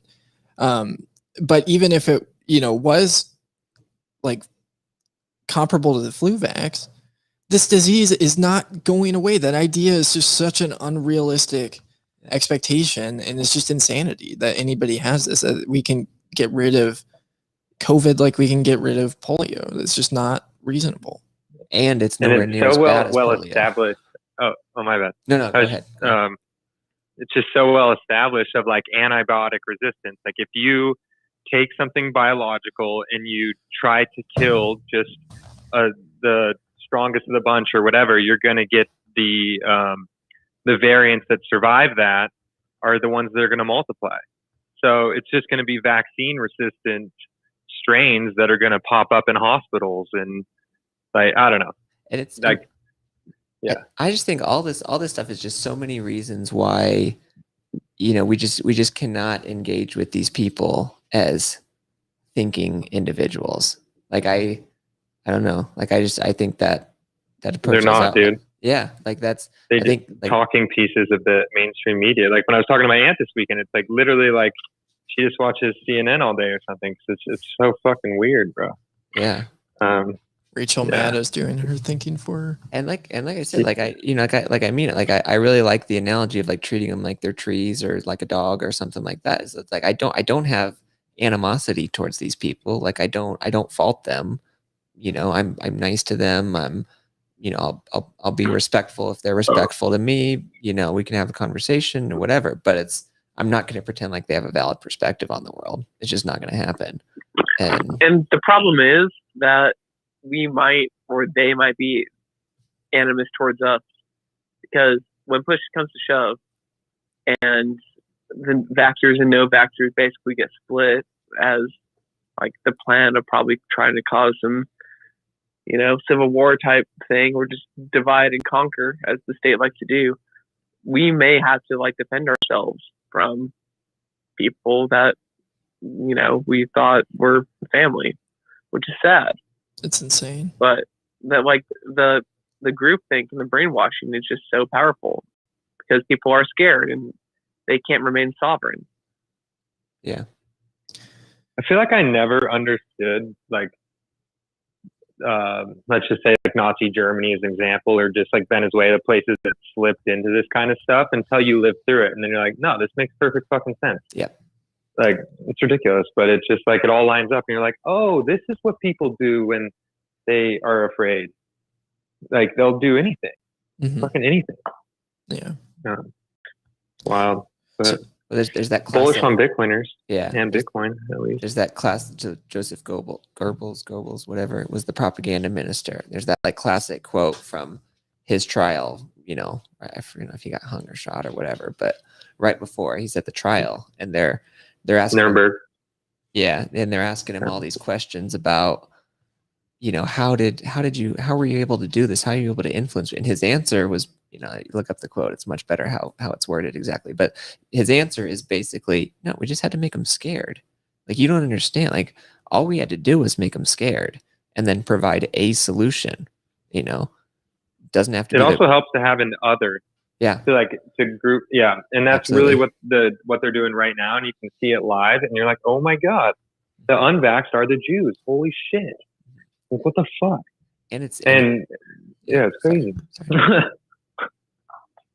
But I don't know. I'm just still bullish on like freedom-minded people, and I don't know. I'm fleeing California soon, so that's Yes. good. Do it. Oh shit! Get Get the the heck fuck out of there. I know my Yeah. my fiance has an amazing lawyer job, and we live in a great place. He came and visited the other weekend, but It's a good time. yeah, no, I want to get the fuck out. Yeah. Can you? Yeah. What do you mean? Oh yeah, no, Yeah, They haven't they're- closed got- the borders yet. They're close. oh yeah, no, we're good. I'm gonna like drive up to Idaho Nice. and escape probably by the end of the year. No, Wait. move to Texas. Yeah. No. Yeah. Idaho's way cooler than Texas. Joe Are Dirte you- and his fiance Are are you a couple of stupid or winners. dumb? No, hey, where were you last week and the week before? Texas LARPs on Liberty. Texas isn't even top 10. It's not even close. Texas is a joke. So Go to Yeah. New Bitcoin Hampshire. mining country. Go to bitch. Missouri. Go to Tennessee. Go to Arizona. Do I need to keep going? you know Like, where the real Bitcoin mining country is? It's Kazakhstan. That's Yeah. where it's really at. They're also the greatest exporters of potassium. But And Borat lives there, which is dope. yes, yeah. good film. Borat does not live in Texas. Have you heard their his national anthem thing? Yes. He's like, Kazakhstan is the greatest country in the world. All other countries are run by little girls. Something like that. Yeah, that's what I was just referencing with the potassium. Yeah, So- that movie's fucking ridiculous. So Young Lark says in the middle of the summer, there's breakouts of new variants completely made up. I agree. I don't think so. But I don't think the variants really mean anything. I think if anything, it means Yeah, like, they're not made up. I got it. like I the got Delta early in the But how in is the it? cycle or How is whatever. it different from? Yeah, I'm I know sure you were that's, like, telling me what a I little got. bit about that, but how Or is no, it? technically. Oh god. Yeah, it's different. I got because I've had them both. The first COVID was like more body aches and soreness and like a little more lung issues. Yeah. This other one was like headache and serious nasal congestion. Like me and my fiance both couldn't like breathe out of our nose for days and so much runny nose. But it was totally different than the first time. So on both times, did you lose your sense of smell and taste? Neither, you know. Okay. It wasn't. Both weren't that bad. My fiance had the second. She got hit with Delta a little worse. It like kind of like lingered with her for a while. But for me, it was pretty okay both times. Not a big deal. that's crazy that you got it twice. I had OG COVID. I did not have the nasal congestion. And Well, headache. yeah, Oh, it's yeah. cool. I didn't have it on the first one either. My mom was just a fucking savage, and she like had COVID for sure because her whole office got sick with the exact COVID symptoms, and then she came home and she was just like breathing like really close to my face. I was like, okay, well, I'm gonna get COVID. It's all good. And then my whole house got sick. But and my aunt lost her smell. Yeah. I got COVID at a big, huge party. I went to a party. Everybody was sharing drinks and finger food and whatever. I never got tested because I didn't want to be on a government list. But 80% of the people at the party roughly got tested and popped positive. So, and I was Tuesday to Saturday of the following week. I felt pretty shitty, but it was pretty much back to normal by Sunday. Yeah, you don't need to get. I mean, it's pretty obvious when like everyone gets the same fucking shit. Like it's COVID. Like this shit's contagious as a motherfucker. Yeah. With that said, I mean, it's all blown out of proportion, and it's more or less like a flu that like fucks up obese people, and everyone's obese. So although there was a really good article. I don't know if you guys follow Bitcoin Fuckboy on Twitter, but he's leading I'm in the Telegram group. I observe it, but anyway, he's leading a really important endeavor to. That's a really good article. I don't know if you guys follow Bitcoin Fuckboy on Twitter. He's leading. But anyway, there was an article about how the new beta variant is causing erectile dysfunction, and anyway, basically they make up a bunch of articles. Like they made up one about the Catholic Church accepting Bitcoin that got a bunch of people upset, and like, you know, both sides, like Bitcoiners were upset and other people are upset, and so basically they think of an amazing headline, release it, and then write some kind of bullshit article about it, and just like Onion style. Yeah, I love the Onion, bro. I've seen so many of theirs that just crack me up. But they had one. About the beta variant. Causing ED. No, yeah. No, so they made up one that there's a new COVID variant called the beta variant, and what it does is it causes erectile dysfunction. It makes you that's fucking hilarious, bro. It makes you super hungry for lots of soy. Yeah. Yeah, they're looking up for new names of variants, stars in the galaxy. Why is that even a conversation? They're just trying to have fun. I think my old like physics and engineering days, bro. Breaking out all the old, or like sororities. That's all I can think of. Like soon we're gonna have like Delta Gamma Phi, or who the fuck knows what's coming. Well, and they're gonna after that they're gonna have to name it like they do airline frequent flyer programs. So it'll be like platinum plus, gold, you know, all that kind of stuff. Well, they'll start naming the vaccines that they'll have different tiered vaccines for the good people. Another good Twitter follow, which you guys probably already follow, but Dr. Bitcoin MD, he just retweeted it recently, but maybe 6 months ago, he said something to the effect of how long before people with 3 shots are looking down on people with 2 shots. And at the time it was a joke. Dude. And now they're talking about a 3rd booster. And if you only got the first 2, but you didn't get the 3rd booster, then, you know, I don't know, you're Ulysses Alex Jones or whatever. It's just the whole thing is so comical. It was so funny because we started to see that people's brains breaking when they took the mask mandates away. And they said, like, you can go into the stores if you're without a mask if you're vaccinated. Yeah.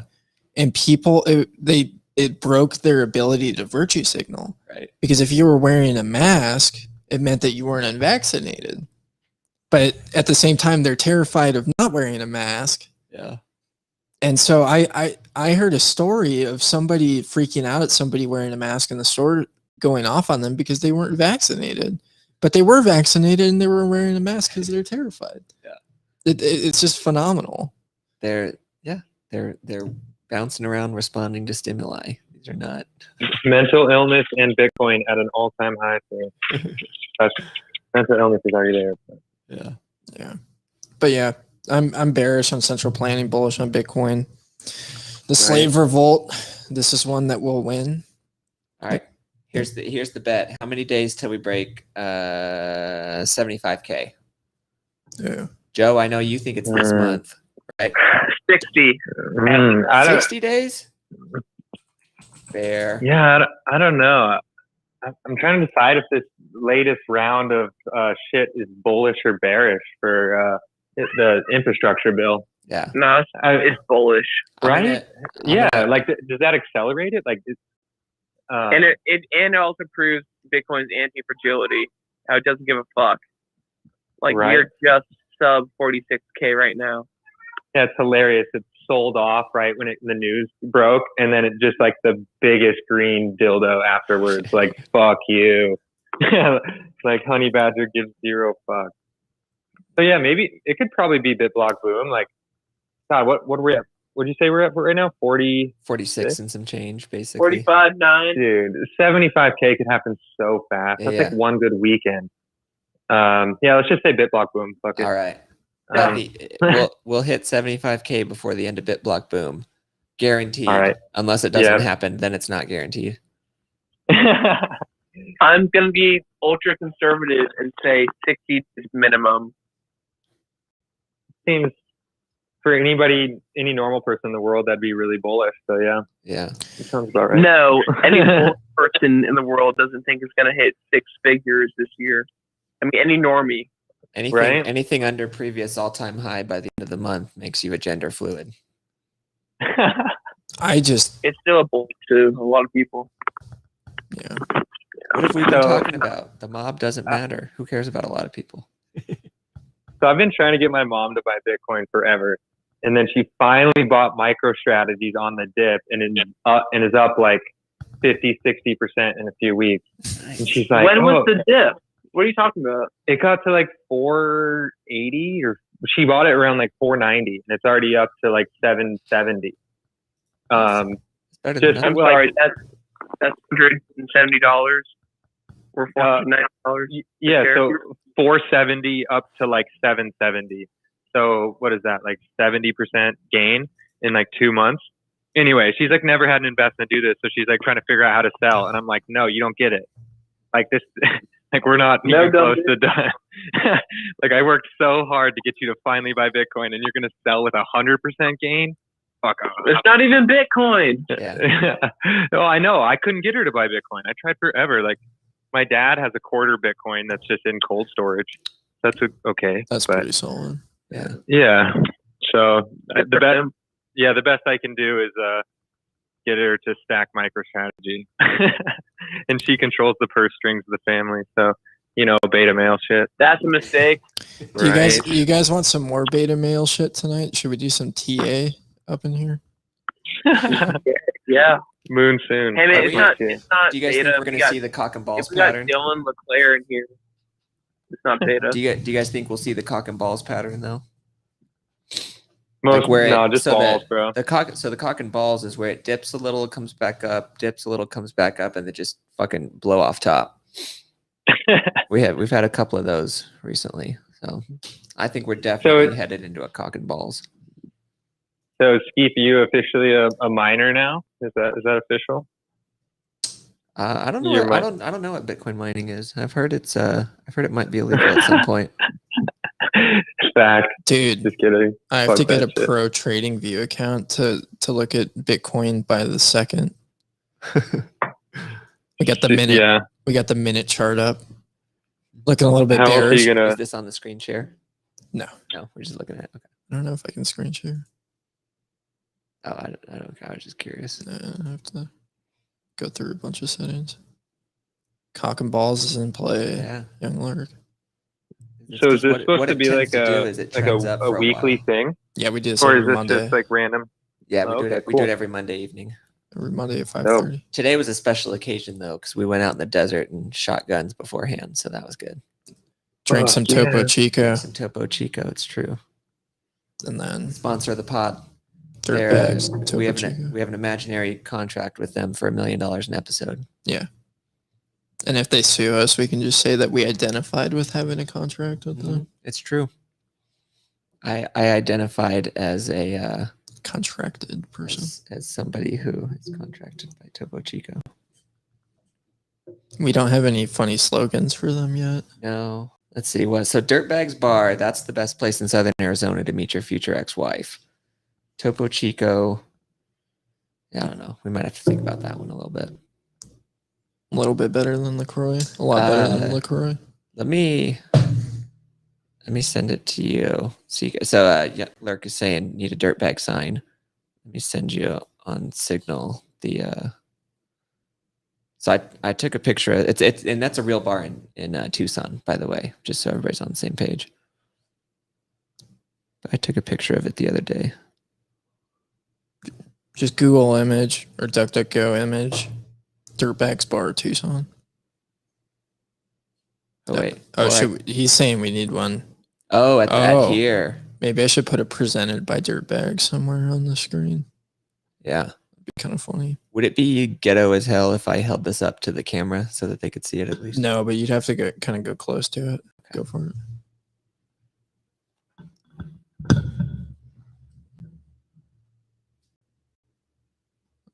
Yeah, I can see it. There you go. You got the phone number. Dirtbag store. So head on down there. Just crawling. That's right by the university, so it's just absolutely crawling with a bunch of woke 21-year-olds that'll tell you everything that needs to be fixed about the world, despite having accomplished exactly zero. Yeah. Did you guys see what DeSantis did today? I did not. Florida guy. It's pretty gangster. He said he's going to withhold paychecks of any school district that has mask mandates. Thank God. Hilarious. That is a baller ass move. I don't think if people can pull it off. I'm not a parent, so I kind of just, my opinion doesn't matter here, but I think people should try their best to get their kids out of public school as much as possible. But I just get so upset with the idea of just abusing these kids. Yeah, dude, there's no chance I'm putting my kids in public school. Yeah, I am a parent and I co-sign that. Like I had, so I did in Miami Underground Citadel. I did a presentation on Bitcoiners raising sovereign individuals, and somebody came up to me afterward, and basically they said, my spouse and I, we both, work full time. How do we do that in homeschool? Like how do you prioritize things? Like how do you make it work? And I said, I have no idea.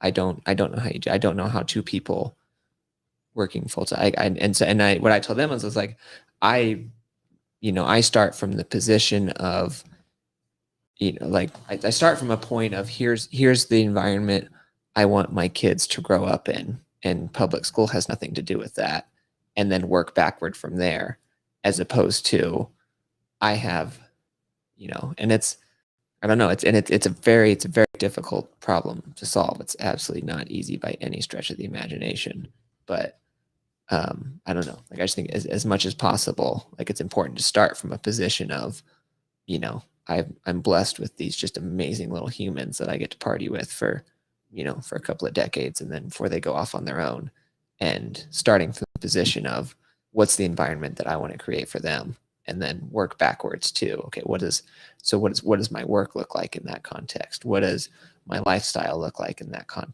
those kinds of things. That's my rant about it. I think this is where networking is helpful too. There's a group of people in Tucson that just recently started their own private school. It's all about sovereignty. Oh yeah. Mm-hmm. It's a religious school, but yeah, I mean they saw what was happening in the public schools, and this should have happened so much longer ago because the Tucson schools are just so garbage. But yeah, and that's actually probably a good thing that Tucson schools are garbage, because it pushes people to. And even the quote unquote really, really good schools, where half the class goes to Harvard or whatever, like even those are absolute hot garbage as far as creating worthwhile humans that are going to do something important in the world. I mean, we need another management consultant. Like we need another fucking banker. We need another, but it's just like, it's madness.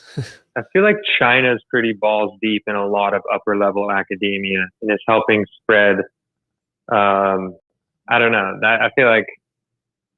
Yes. I don't know. Yeah. Dude. So even those top schools, like, yeah, they might go to like Cambridge or Harvard or whatever, but even if they go there, they're going to get indoctrinated. Like I wouldn't even risk like my kids getting indoctrinated by that horse shit. Yeah. Because I don't know. Croesus BTC, Why the Uppy Elite Misses Bitcoin. That's a good one. Fantastic read. That was fantastic. Get the Ron Paul curriculum, motherfucker. Yeah, it's good. I just signed up for another year. Doing three classes with Ron Paul. I might just take the Ron Paul homeschool just to kind of heal through my childhood The- in public school. The like high school. Take it for yourself. Yeah, treat no, treat but- my inner child. But like seriously, so it's $50 a year for a class. It's not, and it's not a bad idea at all. Like especially like if you're trying to learn like some history or whatever, because there's no textbooks. It's all, it's not reading some bureaucrat's interpretation of history. It's reading biographies and autobiographies, and like it's the potential that kids have when it's just when you just step back a little and just not try to control them every second of the day. Like it's unbelievable. Like my older son did most of the teaching to read for my younger son. They're only a couple of years apart. They're just reading books together. Like he did significantly more of it than I did. And my younger kid, I'm not gonna say how old, but he's many 3, 4, 5 years ahead of any most basically any kid his age, reading like all kinds of different stuff. And it's not because they've got Stephen Hawking genetics or anything like that. They definitely do not, because they're mine. But it's I mean, It's I just hope they don't end up in a wheelchair. okay. God, Jesus Christ. Yeah, no. I was thinking in terms of oh, I know. nice. No, we're looking at the Twitter feed. I was people hoping are that we had saying some nice things. controversy stirred up. But I mean, it's just crazy. But it's the same thing that we learn from, that we learn as Bitcoiners. It's just that like people, when you just let people live their life and figure things out, like it's pretty incredible what people can come up with when they don't have, somebody forcing them to take a poison shot in their arm and think this, don't think that, say this, don't say that, read this. It's like that's humans. We're I feel not like made to be it'll controlled be like that. super. I feel like it'll be super valuable to teach your kids like the value of a Satoshi, because my parents like never taught me anything with like finance or made me even like care about money, and I feel like that really set me back.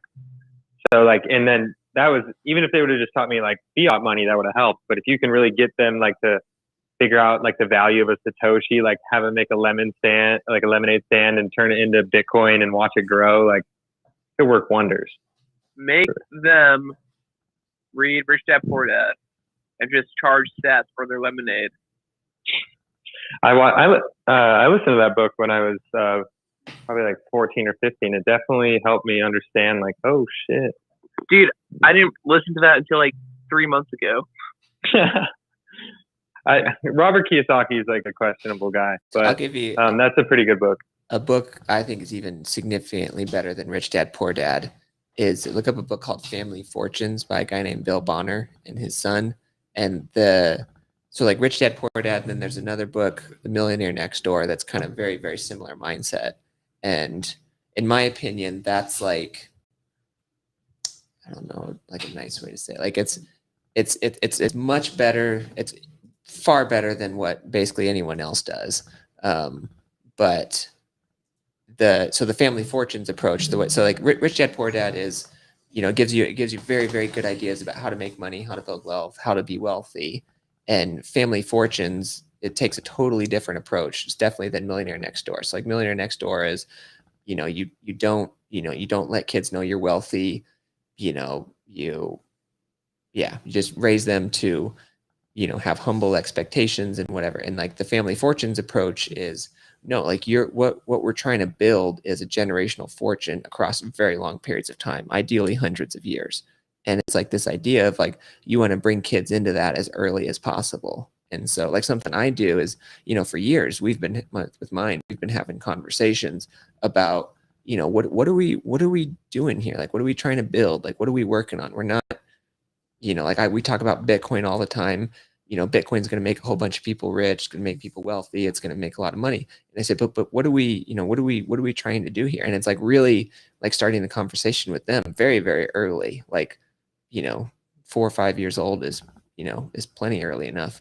We're not here to buy shiny stuff. Like we're not here to, impress other people. We don't care what other people think. Like, we're for a while up in the Pacific Northwest, we're the only people not wearing masks. Everybody's giving us dirty looks. We don't care about that. We don't concern ourselves with, the these people that just do not matter.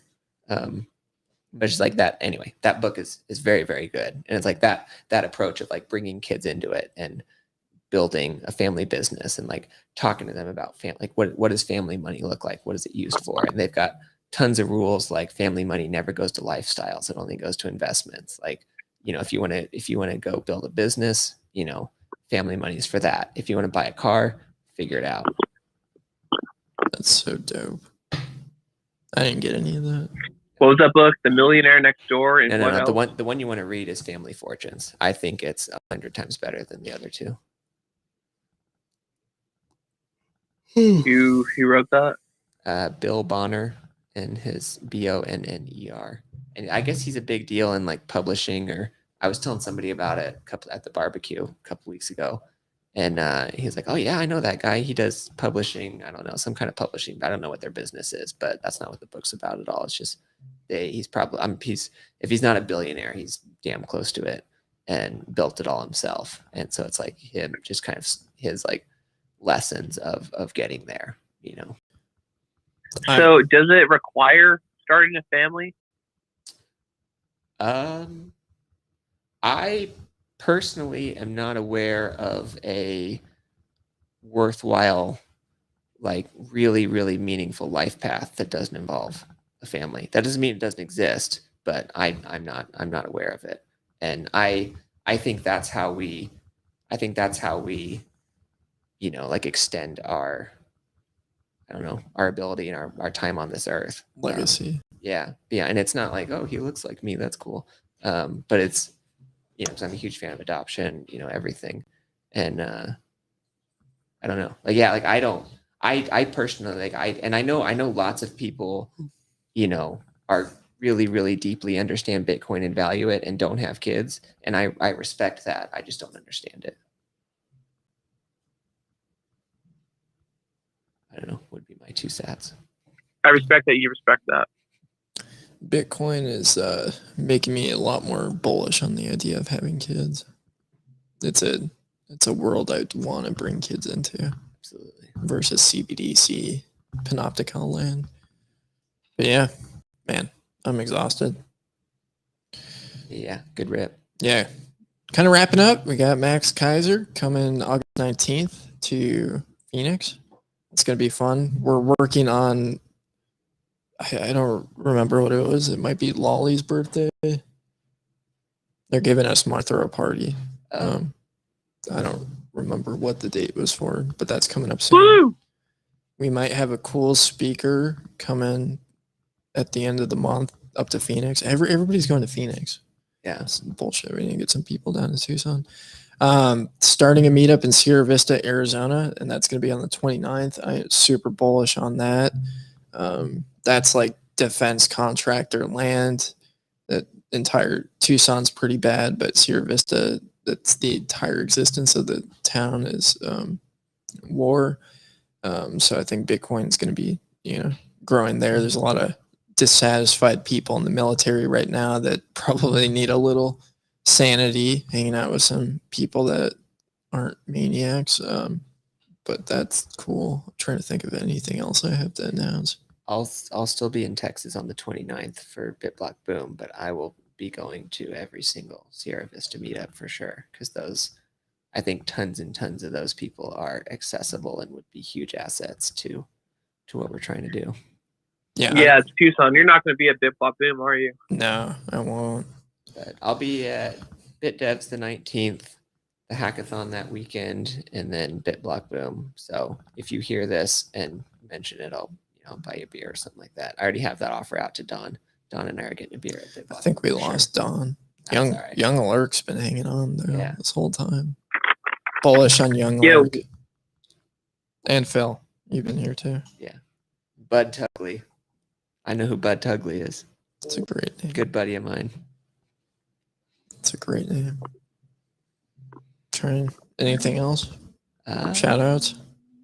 Shout out to Peter McCormick. Shout out to Peter McCormick for embracing diversity and really advancing the progressive agenda. Peter just loves to stir the pot. I feel like that's what he's doing. and that's I do my best to give him the benefit of the doubt, but Jesus, he just annoys the shit out of me all the time. Like Okay, like I don't have a big beef with him. I think it's hilarious what he does, and I think it's unintentional. yeah. I think he's mostly sincere, and he wants to ask questions and just put knowledge out there. But I'm just curious, what about him rubs y'all the wrong way? No, I genuinely like Peter for the most part. I don't. I find him incredibly annoying. If I ever see him, But isn't that part of the gimmick? Yeah. I don't like his gimmick. I don't like what he does. He annoys the shit out of me. But it's fine. I don't want to stop him. It's not like insincere though. I mean, yes, he's smarter than he like puts himself out there to be, but his show isn't about look at me, I'm Peter, I'm showing off how much I know and learned about Bitcoin. It's like, but it's just, keeping it at like a lower common denominator, but also, not appeasing to like retards. Yeah. Like, I don't know, just like a good middle ground. For me, I think there's a reason why like he gets so much reach. Yeah. For me, it's just a freedom of association thing. Like I don't want to shut him down. I don't want him to get banned. I want him to be able to say whatever he wants to say. I just don't want to interact with it. Like there's lots of people I don't think he's evil or anything like that. I just have no interest in. I don't know. He just annoys the shit out of me. Lots of people annoy me. I'm a kind of disagreeable person sometimes. I like him, but he's kind of done some things recently that have rubbed me the wrong way. So, like what? Like having Voorhees on and talking about bullshit. Well, I should watch. No, I don't know why I said that. There's no fucking way I'm watching that episode. I mean, he wasn't really shilling any shit coins on there for the most part. He did talk about like Uniswap and Thorchain. Actually, yeah, dude, it was like, I mean, Peter was kind of throwing him hard questions. Like, okay, dude, how is this actually gonna fucking work? Dude, without a token. No, I want him to be able to do absolutely whatever he wants to do. I just don't. I just want as little participation in it as possible. Yeah. Yeah. I don't. Good thing there's plenty of Bitcoin podcasts out there. Yeah. Yeah. There's quite a few. TFTC Ride or Die. Yeah. I'm a big fan. Why is everybody calling Matt a spook? Should probably stop. I don't know. I forget. Yeah, I don't know. Whatever. Or spooks. I had that because it was always a joke at the New York meetup when they would meet in bars, and I think Matt was the one that like started it or brought it up because he'd be like, "Yo, okay, who's the spook?" Because I think it was because he was surprised with how many people actually came out to the meetups at the time. And then he's like, all right, which one of you is a spook? It's too good to be true. And then they were like, the person that asked the question is the one who's the spook, Matt. But I'm just guessing. Yeah. Yeah. Good. If anybody tries to get you to kidnap the governor or tries to buy some sawed-off shotgun barrels from you, they're probably a spook. Yeah. The one that there was a guy, or blow up a federal building in Oklahoma City. Yeah. That was also the same people. Yeah. Timothy McVeigh acted alone. Go fuck yourself. Or there's that barely involved. There's that like autistic Muslim guy that got cut up with the FBI gave him a fake bomb. They like radicalized him and gave him a fake bomb to go, and then they arrested him. It was insane. That's what people don't realize. These people are absolute fucking psychopaths. Like these are completely indistinguishable from the people that ran gulags 70 years ago. I mean, or concentration camps or whatever. Like there are people all throughout the FBI and the CIA who are morally indistinguishable from gulag operators and Nazi war criminals. They're war criminals today. Like it's. I saw that one CIA depleted uranium is a war crime. What? Depleted uranium is a war crime. Yeah, that's like a good Ruby point. Ridge. It's an anti-flag song. Oh, an Antifa song. Oh, they have songs now. Anti-flag. Oh, anti-flag. Okay. Good punk rock. I mean, they're probably part of Antifa too. They're anarcho-communist little pussy cucks. Dude. Yeah. There's been so many disappointing bands recently. Rage Against the Machine, Offspring drummer, like He's sick.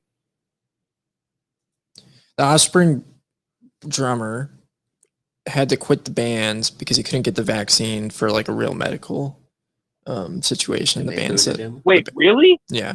Oh my god. I thought he just thought the whole thing was bullshit. Well, there might have been, or they might have had him like wear a mask everywhere. I can't remember what it was, but regardless, Musician. What's that?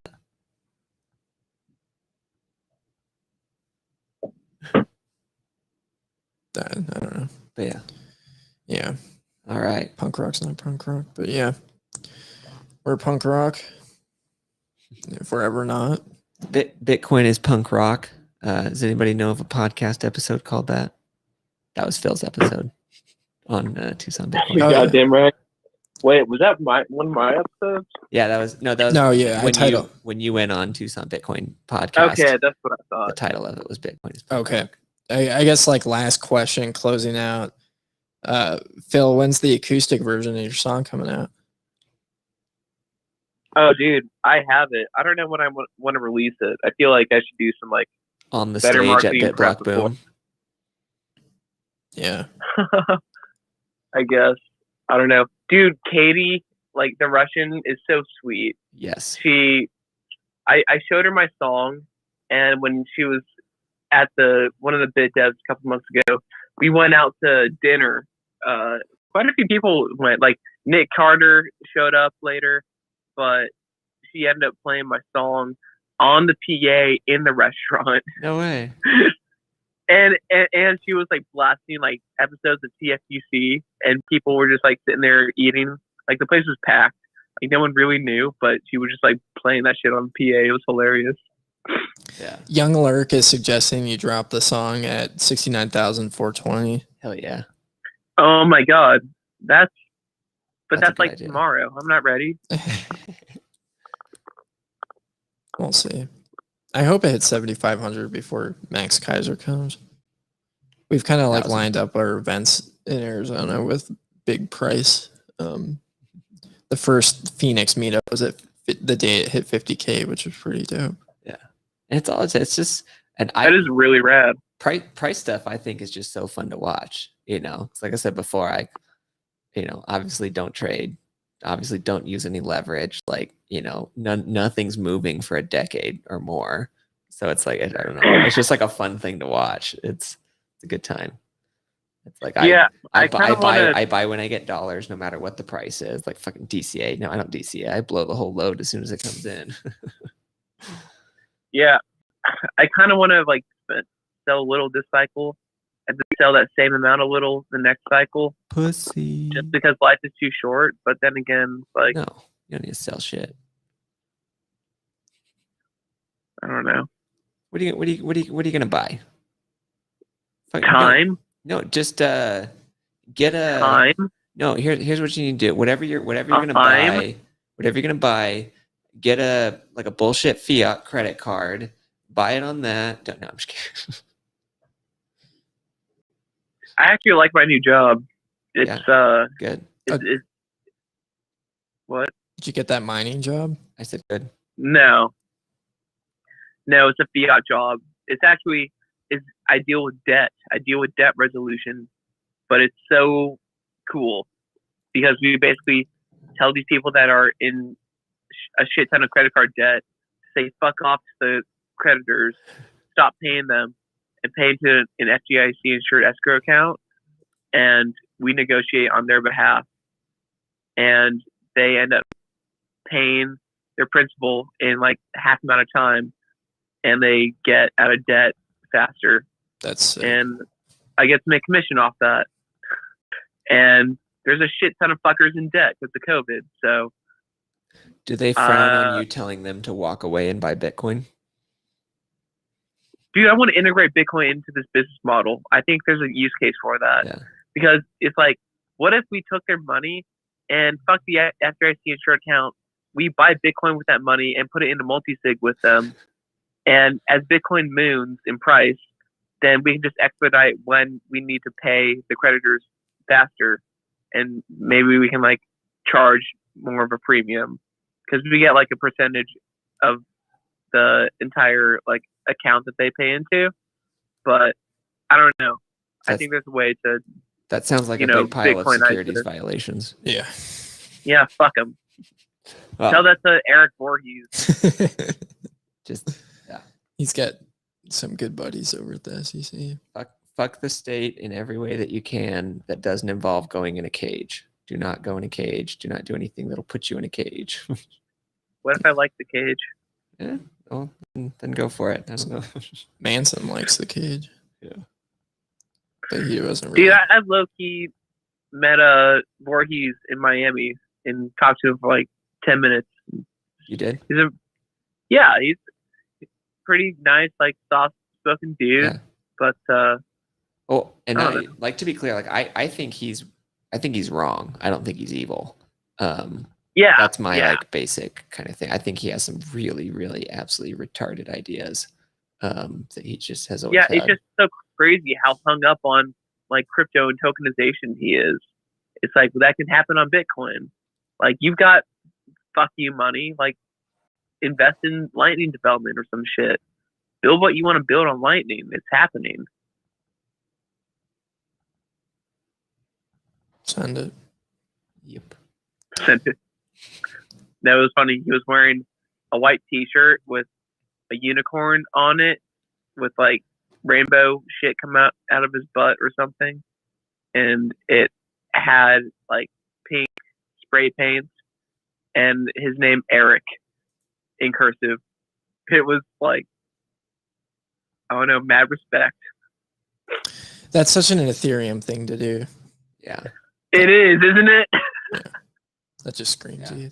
And it's and like I said, I think he is wrong but not evil. But that doesn't mean I think he has caused an unbelievable amount of harm in the world, and you know he'll have to reckon with that. someday. How so?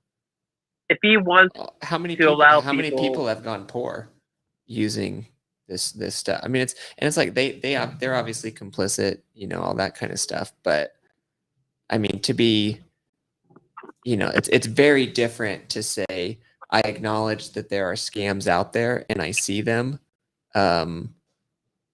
It's very different, because it's like I can see there's all these shit coins. 100% of them are scams. That kind of, I can acknowledge that.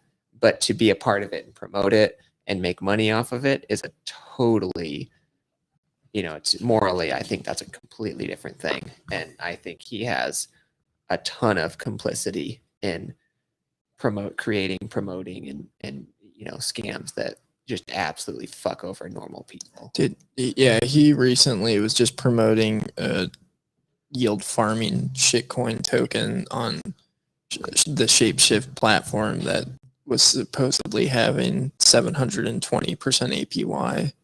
Oh So- yeah, we saw. Yeah, so It's just like Yeah, dude, like that's so dumb. honestly that's not a problem if it's built on Bitcoin. As shitty as that sounds.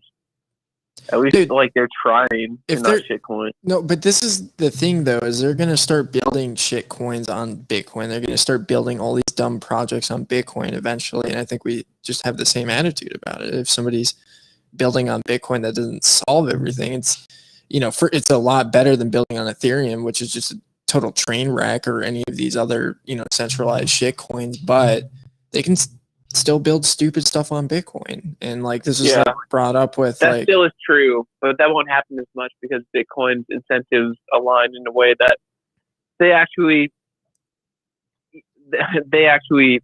create solutions to solve a problem. They don't create solutions in search of a problem. Yeah. I mean, we'll see. I think things are going to change a lot in the future. And What? No, you never know. Maybe it'll be the same. Probably not. I was though. kidding. No, I know. I mean, yeah, it'll be interesting to see what happens, but yeah. I just, Hey, is there a podcast version of this show, or do you just live stream? yeah, Yeah, it goes on YouTube and I don't know. I'll get the audio up. It goes out everywhere. Spotify, Apple, all the deals. and I'll have that up either tomorrow or Wednesday. I should just start consistently doing it on Tuesdays, but you'll probably be the only person listening to it. I mean, I was on it. Why do we need to listen to it? Yeah. Oh, why were I'm you? just kidding. No. I mean, I don't know. I cringe every time I listen to myself on podcasts, except one I did with you. I was very impressed with how poised and chill and articulate you made me get in. You just made me get in that sweet vibe, Tucson. So Oh, thanks, I don't know. man. You killed it. I thought that was a very productive conversation as well. Like anyone that's like new to Bitcoin or something, or just getting that liberty mentality and like why. And I think we were able to just like dish out very matter of fact, practical, like this is what happens, this is why we do this, verb is what you do, but for Bitcoin. Yeah, I had fun. I think it's an important question to have, or conversation to have. It's something that, yeah, I think like we just have something that's so good and it's so easy to just get down the wormhole and kind of forget about all the other people out there. And I try to stand somewhere in the middle and get out there to help those liberty people that, if not for maybe somebody talking to them about Bitcoin, would be buying Ethereum or Tron or whatever bullshit token. But yeah, I think my dog's freaking out for some reason. I think you got anything else, Chief? Nothing for me. We tried to close, but we kept on going. I think that's it. That's what she said. Thanks for everybody dropping in tonight. This is a blast. Yeah. We're going to win this one. I think so. We're doing good. We will not lose. We got the most important tool. And if we lose, we're going to go out with a bang. But yeah, that's it. You will not divide us. You will not divide us.